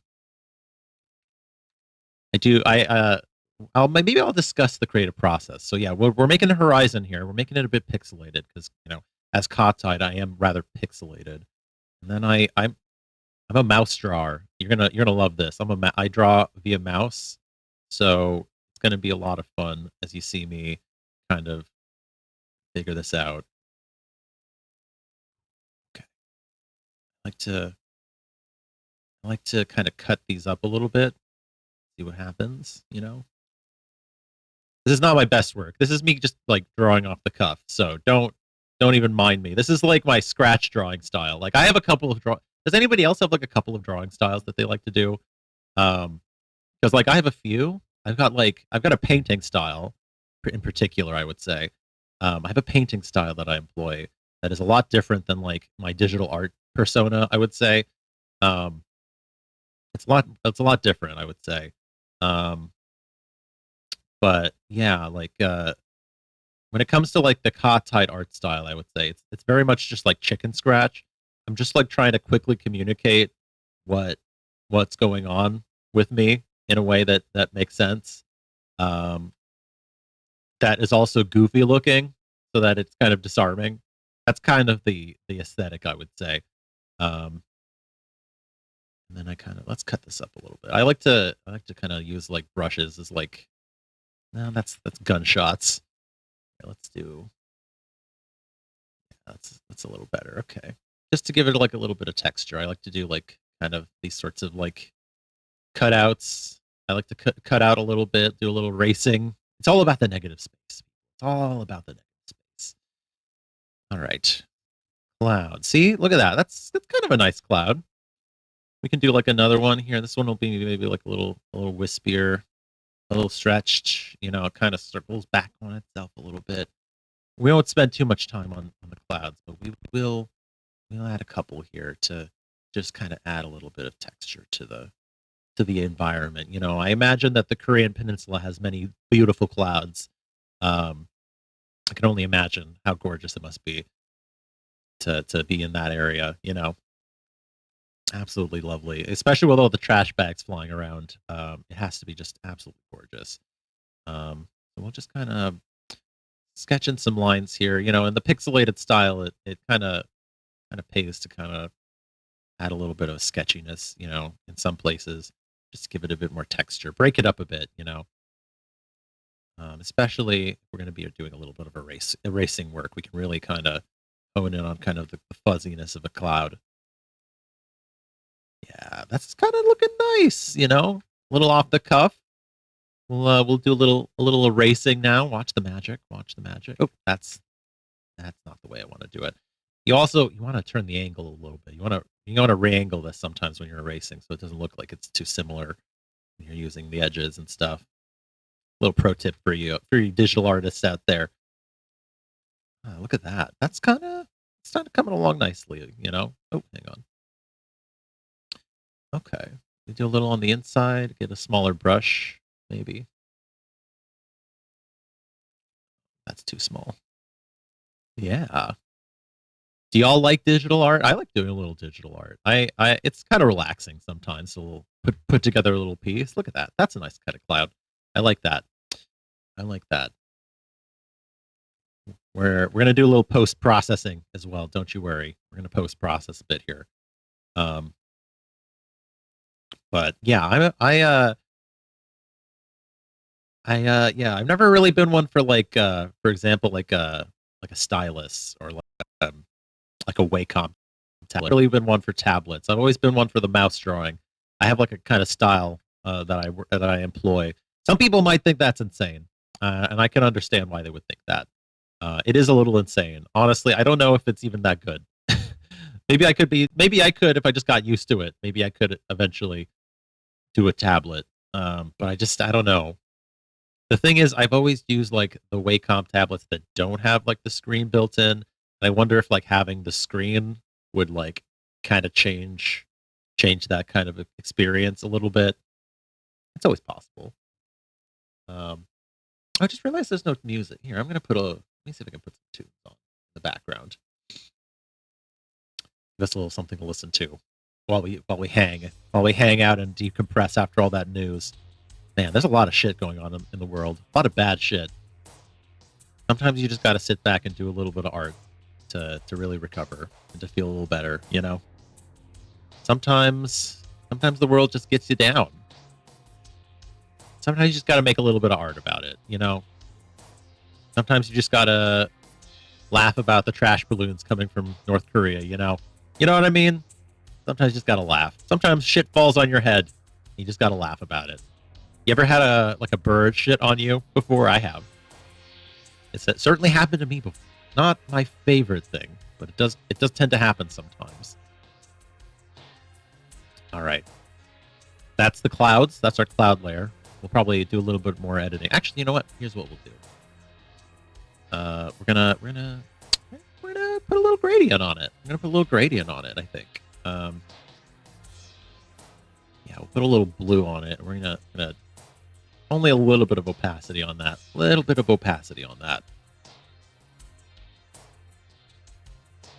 Here, let's see here.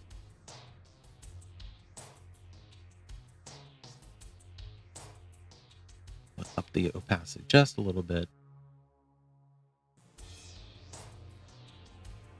It does, maybe not that one. Let's see. I'll check all my preset gradients. Ooh, what about Deep Sea? That seems kind of nice. Let's see.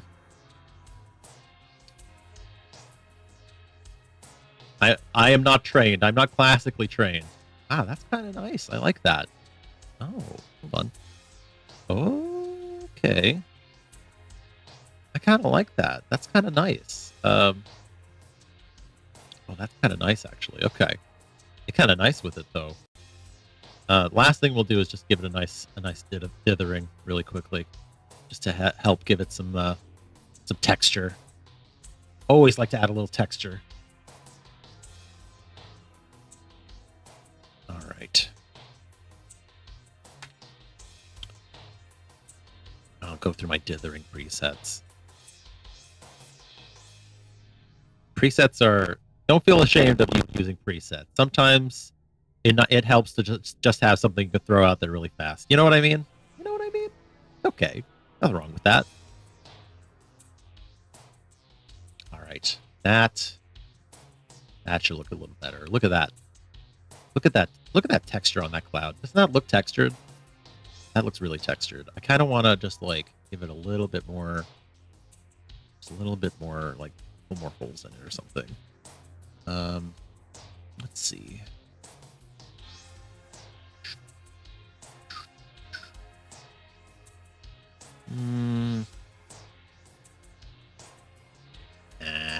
Maybe we scratch it a little bit. Hang on. That might do the trick here. Yeah, okay. That's kind of a little bit better there. Okay. Just kind of give it a little bit more texture.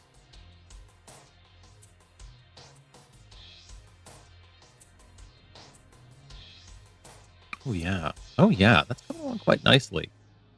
I really like how this is starting to turn out. We're gonna make some funny Kahtide moments. It's gonna be really good. It's gonna be really, really good. Okay. I don't actually know what Korean hills look like. I'm gonna look up what the Korean hills look like. Are there Korean hills? That's actually a better question. Let's see. Oh, they kind of look nice, actually. Okay. They got those nice grassy hills. I really like that. Okay. Let's put some nice grassy hills in. I'll try and like replicate this kind of look really quickly here. Okay. Just gonna do a little sketch. Let's see. Okay.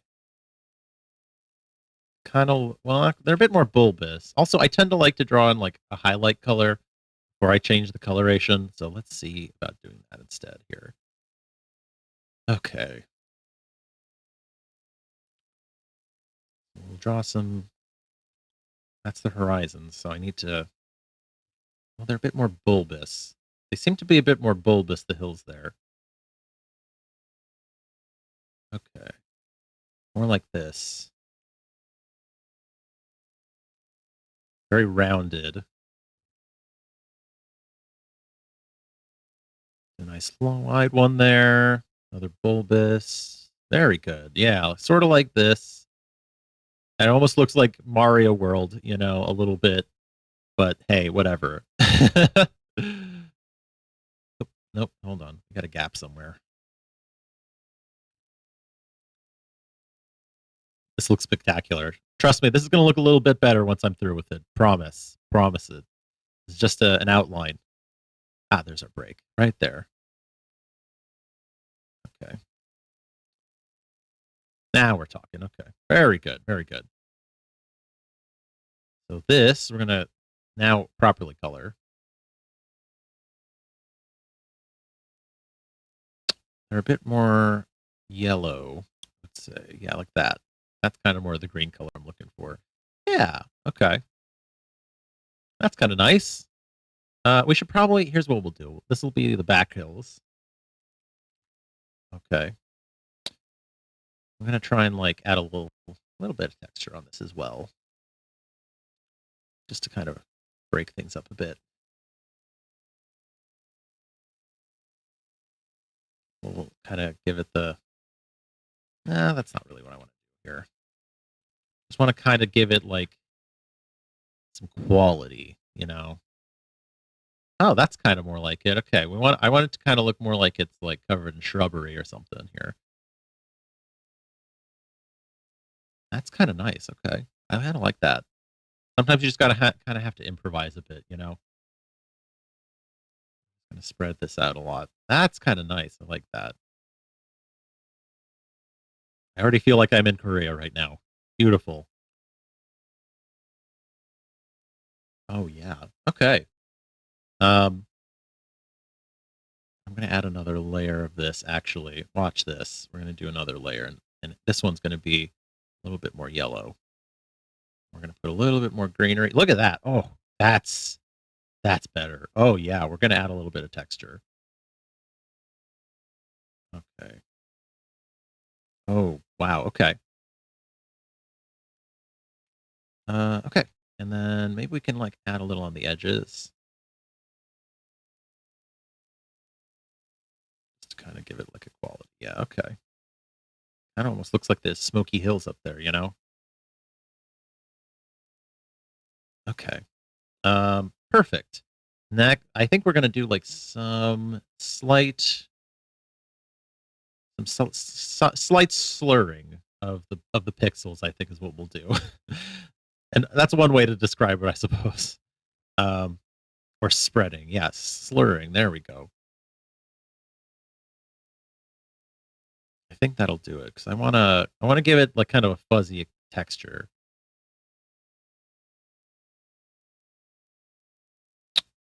That's nice. Oh, that's what I'm looking for. Actually, that's perfect. Look at that. Doesn't that feel like kind of like foresty? Oh, that's nice. Okay. Or like it's very grassy or something like that. I love that. Okay. We're doing a great job here, folks. I'm feeling really good here. I'm feeling really good. Okay. So we're gonna do the next layer. It's gonna be the roadway. This is where we're walking. We're walking here. Hey, I'm walking here.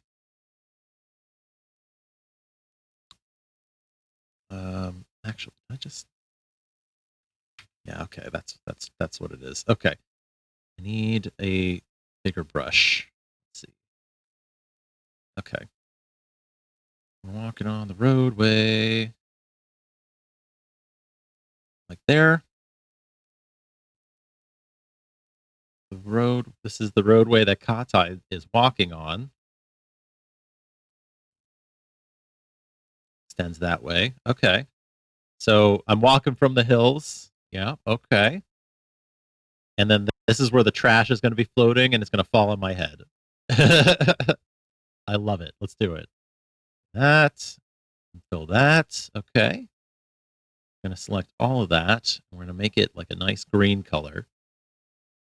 Like that. Beautiful. Okay. We're also going to texturify this like we were doing earlier in that lovely, lovely fashion. Okay.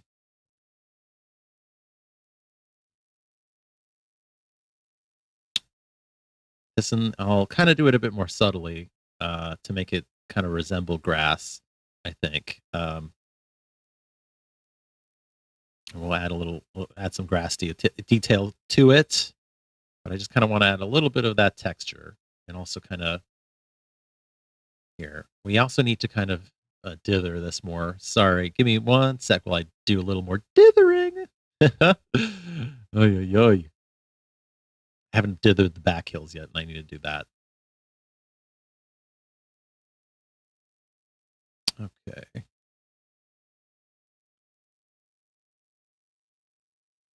There we are. Okay. That's a bit more like kind of horizontalness, I think, which is nice. Okay.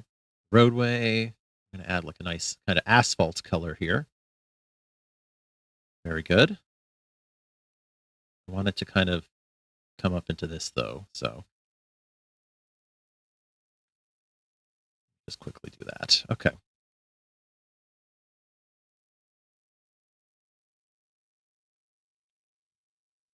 Hold on. Do that. Invert. And now we can just draw directly there. Perfect. Now it looks like that it's kind of going over the road. Or sorry, going over the hill. The road's going over the hill. I kind of want to increase the brightness a little bit though, just to make it pop a bit more. Brightness and contrast. Yeah, that's a bit better. It kind of sticks out a bit more. Now I want to kind of make like a grass texture is what I want to do. I'm trying to like figure out if I have a good brush for that. Oh, that could kind of work. Let's see. We'll add a little more green to this grass here. Okay, I don't know if that's really going to do it, but hey, we'll figure it out. Okay.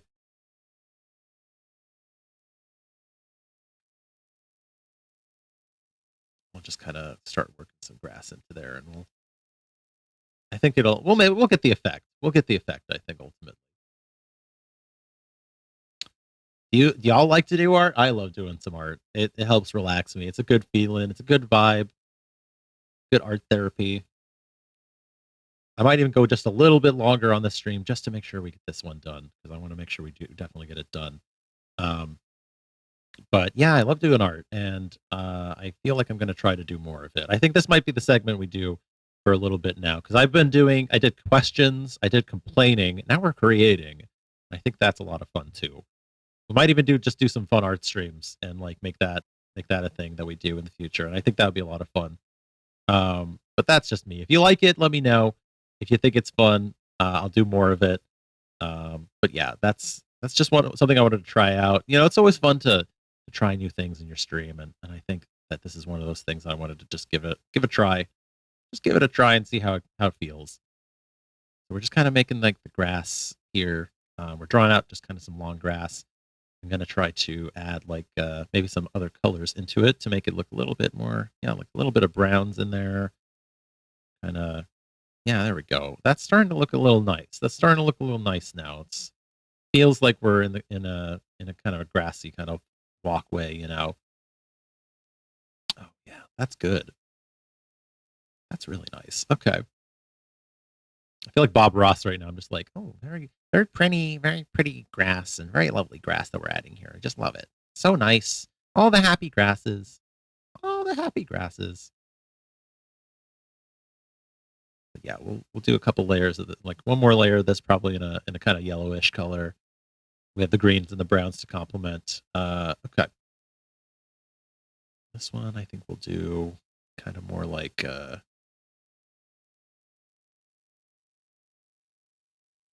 well, maybe we do like a little bit like that. Okay, let's try that. Yeah, just kind of like maybe a green highlight, I think is actually maybe better. Okay. Just a couple highlights in here just to really texturize everything.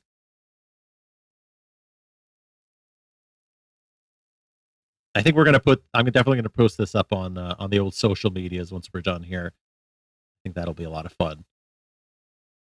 Okay. Gotta have some over the roadway so you can tell that it's growing by it here. Yep. Okay. Beautiful. I think we're almost to the point where we're gonna start doing the trash bags. Okay, look at that. Oh, that's so nice. Oh wow, I feel like I'm walking in the woods right now. Okay. Yeah, I love it. I love it. Okay. Next up, I'm gonna do another layer here. Call this trash bag. Trash bag. So this will be up in the sky here. We're gonna do like here's what we'll do. I think they were kind of like a palish color, like sort of like that. Yeah, that's good. Okay. Get the pixel brush out. Look at that. Okay. We'll do like a couple of these in sequence. Yeah. Okay. There's going to be like a few that are smaller in the back here. Probably a lot of smaller ones actually.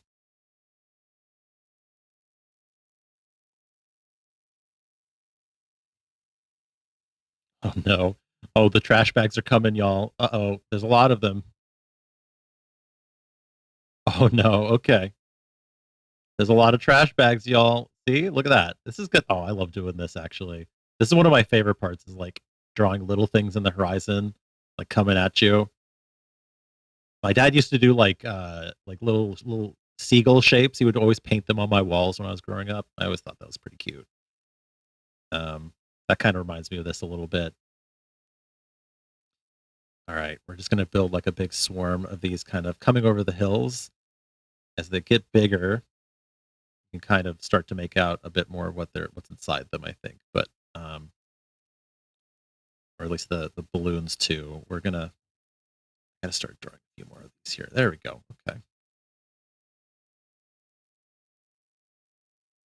I think what I'll do now is I'm just gonna make a couple of the big ones. We'll fill them in.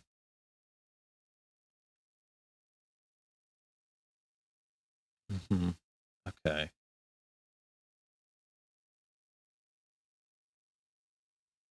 Beautiful. Beautiful.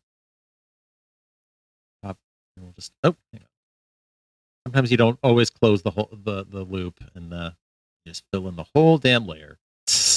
There we go. Okay. We do this then. Here's what I'm gonna do. I'm gonna add a bit of like gray in there. Watch this.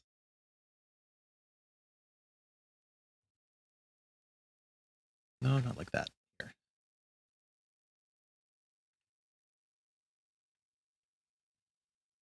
Well, okay. You know what? It's fine. We'll just like make some trash here and there. It's okay. We'll just like it'll look like the outlines of trash.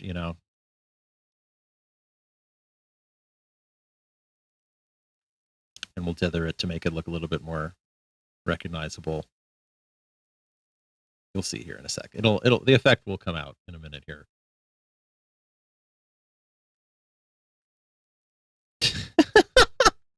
I don't think I've ever drawn anything like this, to tell you the truth. So we're just gonna see how this turns out and go for it. Okay.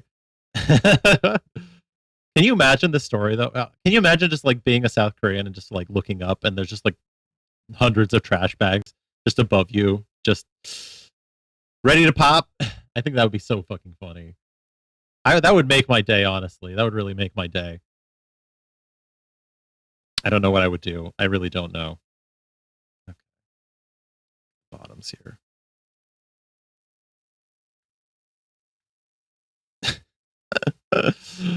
This is funny. This is fun. I should have done this a while ago. Really should have. But we are starting to go a little over stream time here. Sordior, I hope everyone is doing well today. Glad to see you, friend. We're doing a little art to end the stream with. I ran a quick poll of what sort of art we should draw, of what news story Kahtide should be in, and turns out that this is the news story that we were going to pick. So it's we are depicting all the trash bags from North Korea flying into South Korea and falling onto us. It's going to be a lot of fun. All right, now we got to make the little like. I think they actually did they inflate them like that? I think they had like an inflated sack on top up here, if I'm not mistaken. So let's add that. Yeah, sort of like this. Maybe we'll make it rounder. How about this? I'm gonna like here's what we'll do. We'll make it like kind of whitish. Then we'll just add. I'm gonna add some of this. Okay. Yeah, that looks more like it. Okay. Man, humans, you're wild. I know, right? Can you imagine? You're just walking around in South Korea one day, minding your business, and a trash bag from North Korea falls on your head. That would be so comical. I can only imagine. But we're doing a little impromptu art on this, just depicting the scene. I think it's a funny story. Oh, hang on. And then, so these are going to be the balloons that we're going to add to it. Slowly just shrinking them in size as we get a little further back in terms of perspective here. Very nice. Very nice. Okay.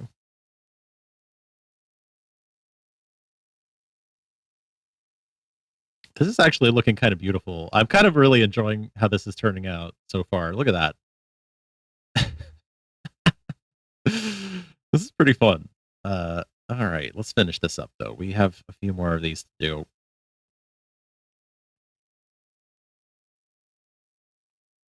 All right.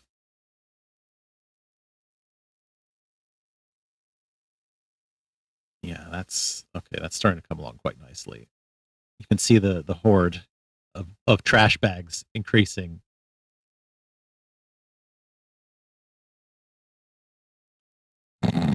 Okay, almost done. You can't rush artistic prowess. You really can't. Look at that. Oh, wow. All right. We're going to like tie some of them here like that. So that they have that kind of tied effect. Some of them are like wrapped up like that. Yep. Okay. That's looking quite nice.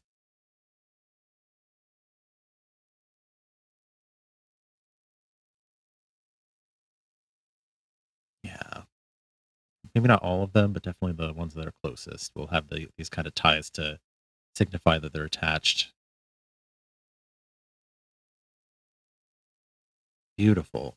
I love this. This is art to me. This is some real art to me. Okay.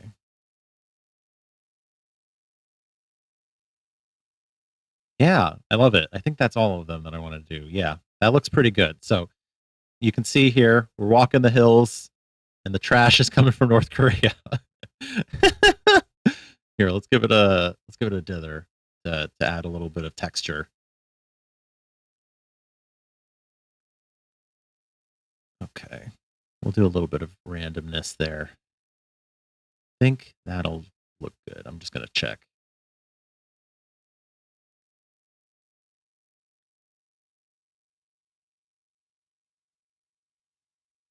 Yeah, that's kind of looking okay.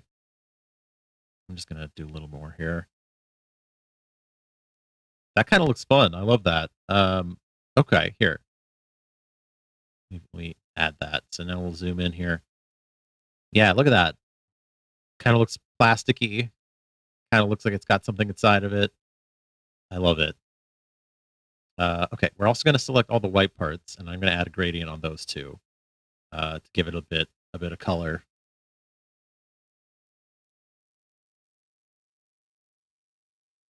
Yeah, look at that. Oh, that's so cool. Okay. Look, all the trash bags are flying up. Oh, I love that. Oh, that's so nice. Okay.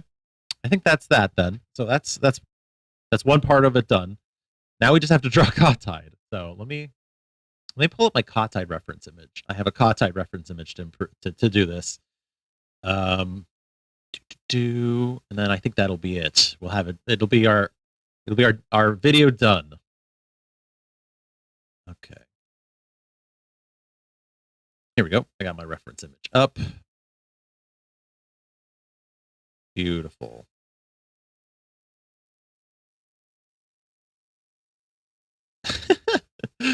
Oh, this is fun. I'm having a fun time with y'all. Hope you're having a fun time too. Okay. So Kahtide is here. I'm going to start drawing like a sketch layer really quickly. Okay. Hold on. Put this here. Okay. I'm just going to do this very roughly. Actually, hold on. Better idea. So here. We need to actually draw the trash bag smushing me. That's what we need to do. We're about yeah, here we go. Okay. That's actually perfect. Okay. So here we'll do the tie. This is the like tie that was wrapping around it. Trash bag, and then I think my head will be in here. So maybe we'll like do a little divot, and I'll be like, yeah, okay.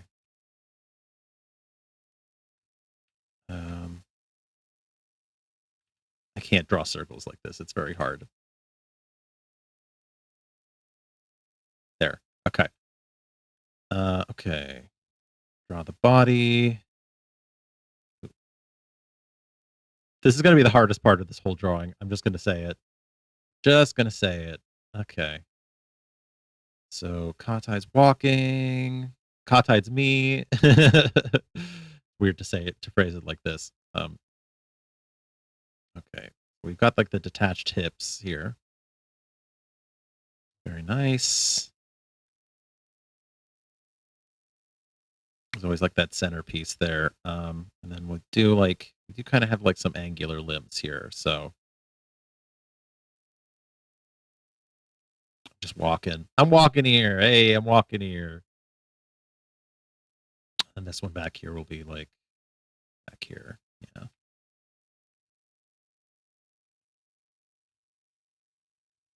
This is gonna look like shit. Don't worry. We're just having fun with it. I'm not here to do it perfectly. I'm here to do it quickly is really what I'm here to do. Okay. There's some connector points and stuff that are on Kahtide's body. Do the feet. I know y'all freaks are looking forward to this part. We're gonna make him look like shit. It's gonna be great. Okay. Look at those stupid sausages that he stands on, that I stand on. There. Okay. And then we'll do the arms next.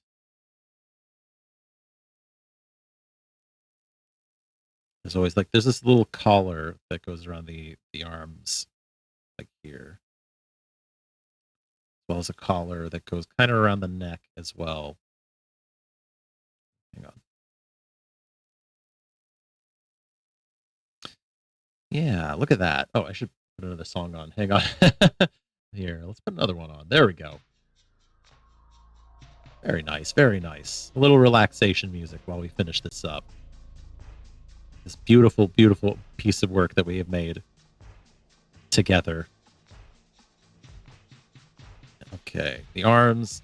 Ah, getting whacked. Oh no, he's getting whacked. Ah. Oh shit. Oh, it hurts. Oh, the trash. It's so heavy. And then I think I might have made these a bit too long. Hang on. There. Okay.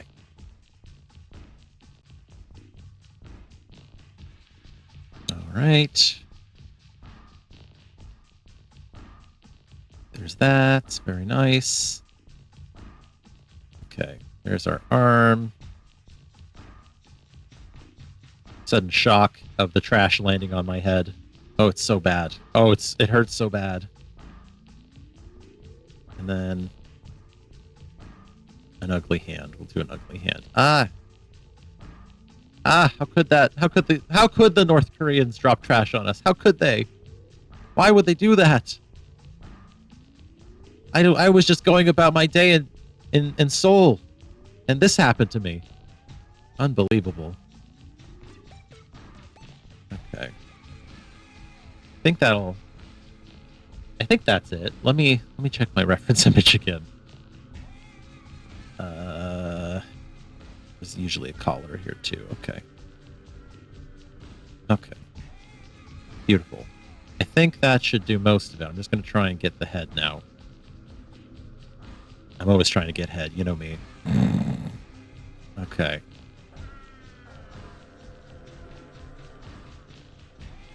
Yeah, there we go. There's little flares on the back, and then this kind of comes up, and then there's my beak. There are my cheeks. Whoop. There's the cheeks. Okay. Beautiful. And then eyes. Ah! Ah! That's me. Oh no. Oh no, I'm getting hit by trash. Boom. There it is. Okay. Beautiful, beautiful, beautiful. Okay. I'm gonna get the trash bags. I'm gonna get the trash bag done. We're almost finished with this lovely, lovely piece of work. Okay. We'll make the tie white. There we are. Perfect. Beautiful. Oh, that's coming along in such a lovely way. Grab. We'll add pink highlight to the bag as well. Like so. Donk. We'll dither that together as well, I think. Okay, and now I gotta add my own colors. So let me get those colors out. Obviously, you got the teal, the tealy blue. The tealy blue is very important in the Kahtide design. Oh, whoopsie. I have a hole. I have another hole here. Whoopsie.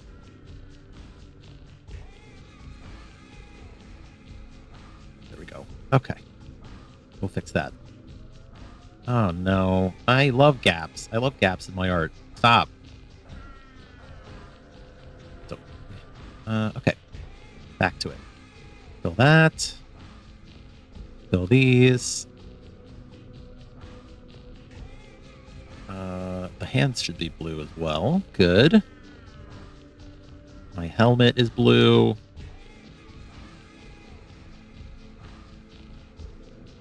Okay. Very good. Very good.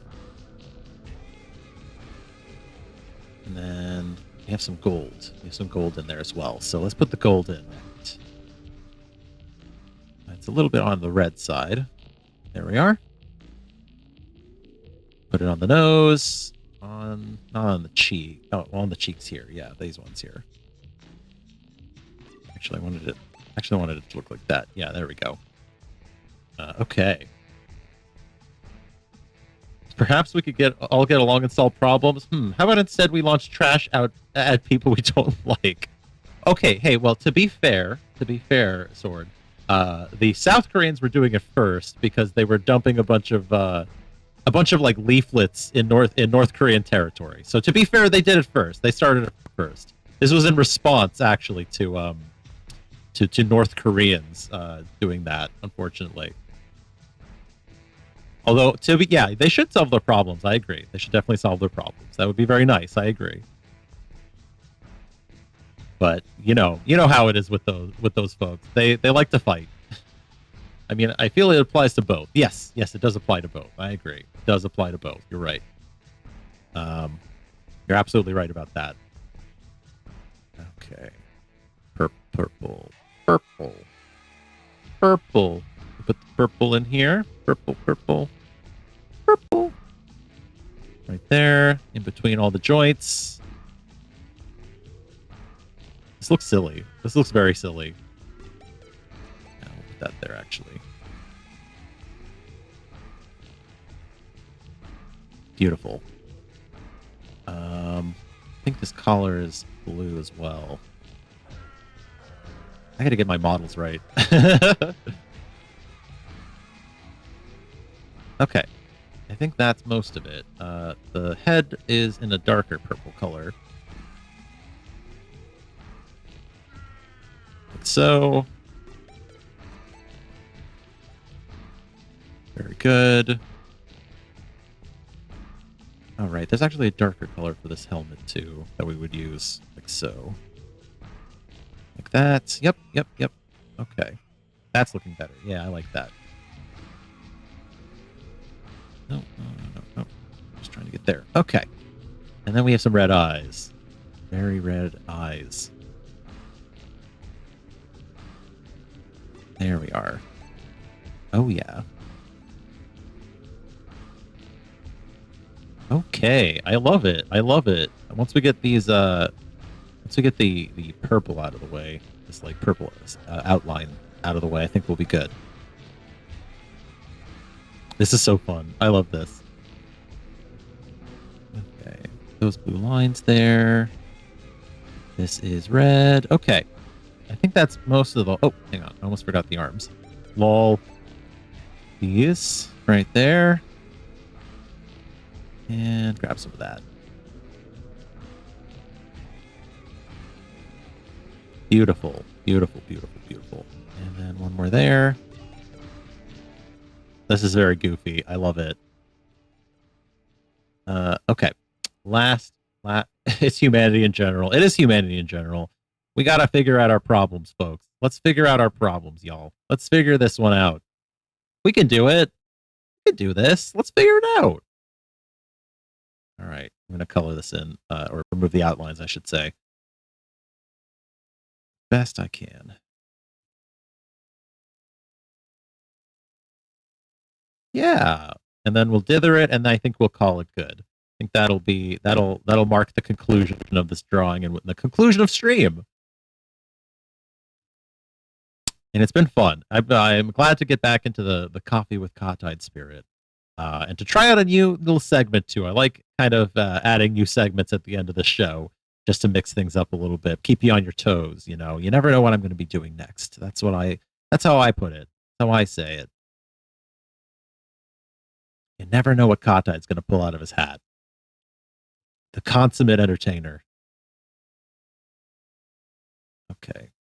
Arms. Can reselect the purple here in a sec so that we can start filling in some other patches too. There we go. Like so. Like that. Very good.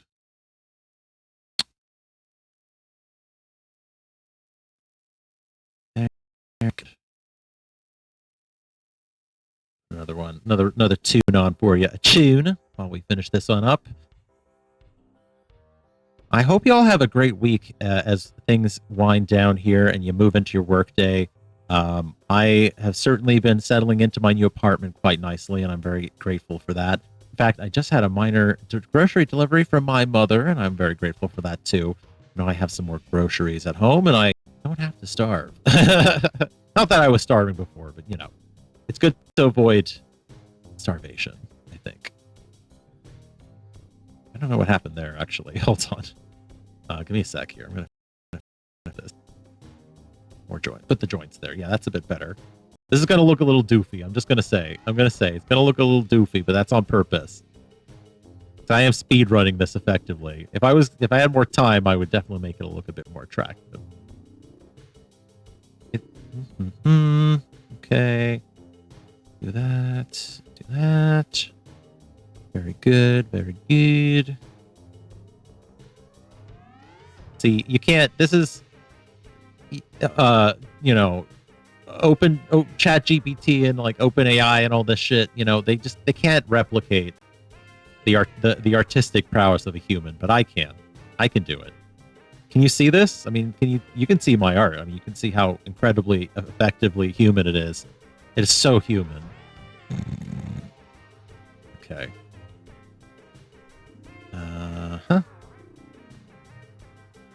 Almost done here. Almost done here.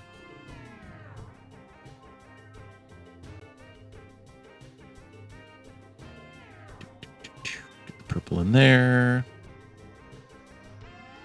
This looks very silly. This looks very silly. I'm loving it so far. Okay. Just the last few pieces of purple to get rid of, and we'll be out of this.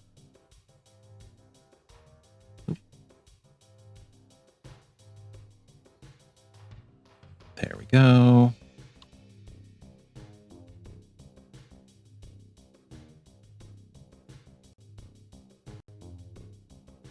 Okay.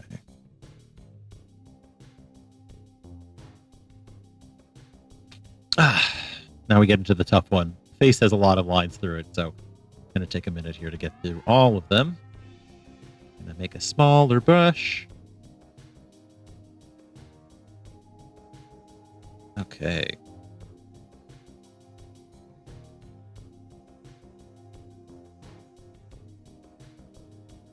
It's gonna look poopy. It's gonna look poopy. Don't worry. Don't worry. Fix it. I will fix it. There. Okay. And last round here. So I'm gonna make a little bit bigger. Make these yellow so we get the cheeks standing out.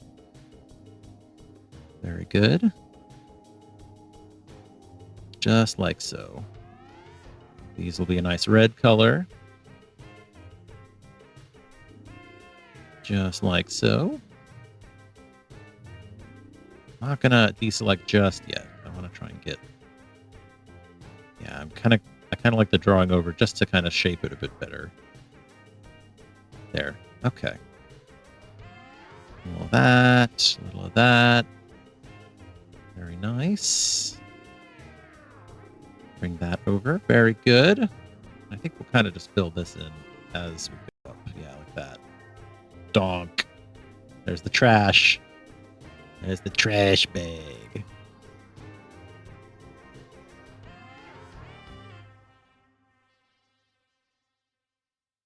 And we'll put a little pink in there. Yeah, yeah. Oh, yeah. When you get the outline out, it starts to look pretty good. Oh, yeah. Okay. Very slick.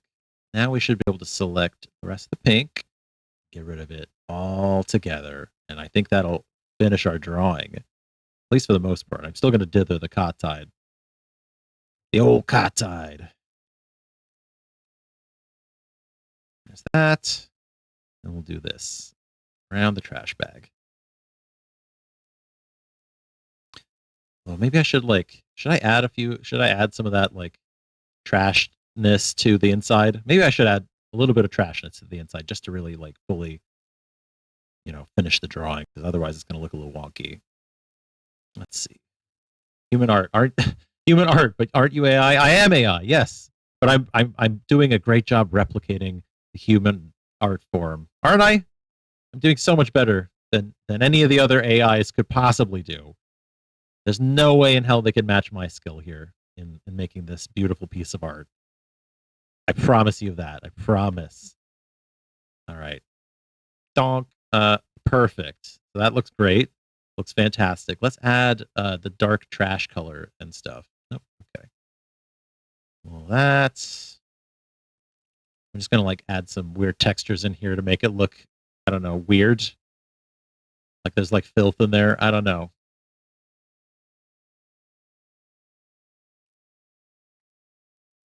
It's all gonna get dithered anyway, so we're just gonna try and see what it looks. Yeah, okay. Just a couple of weird textures and stuff. There. Okay. I don't know. We'll try. We'll try that. We'll try that. Let's see how this turns out. This is very silly looking.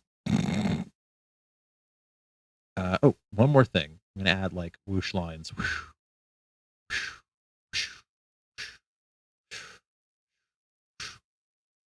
Yeah, there's some whoosh lines. Donk. Oh wow. Okay. I thought it was a hat. It's not a hat. It's trash bags falling from the sky, falling and hitting my head. Okay. Let me do one more little bit of dithering here. This looks like shit, but I love it. It's so funny. Oh my god. All right. Let me get in there and I'm gonna pick a good texture for this. I'm gonna make it look good.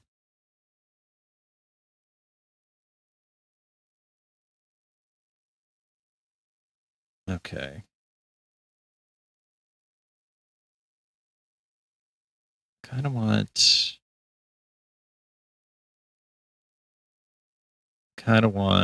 yeah, that's looking good. Okay. Well, you pull it off somehow. Thank you. I appreciate it. You're kind to say that.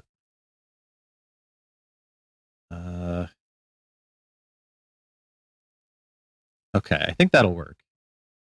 Here, let's plop that in there. Yeah, that looks a little nicer. Okay. Okay. Beautiful. Beautiful. Now I'm just gonna do this. Put my signature on it.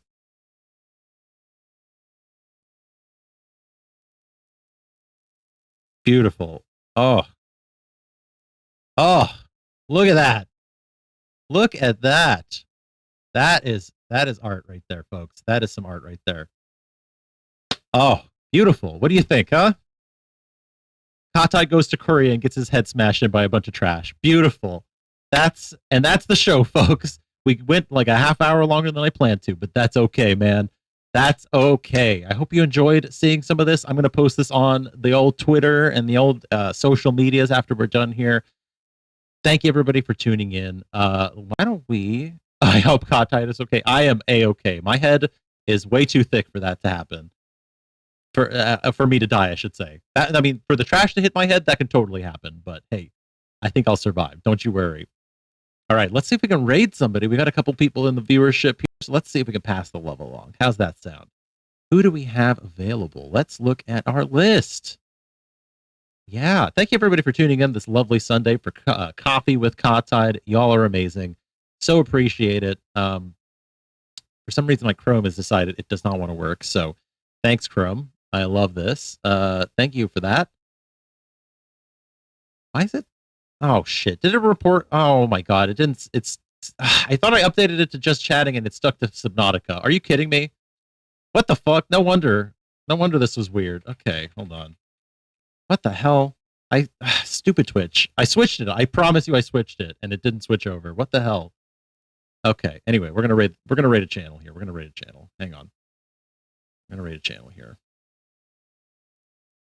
That is annoying. Sorry about that, folks. Sorry about that. You know what? We don't really have anybody special to raid here, so we're gonna start raiding Tommy Wiseau. There we go. Have fun. Say hello to Tommy, and I'll see y'all later. Bye, everybody.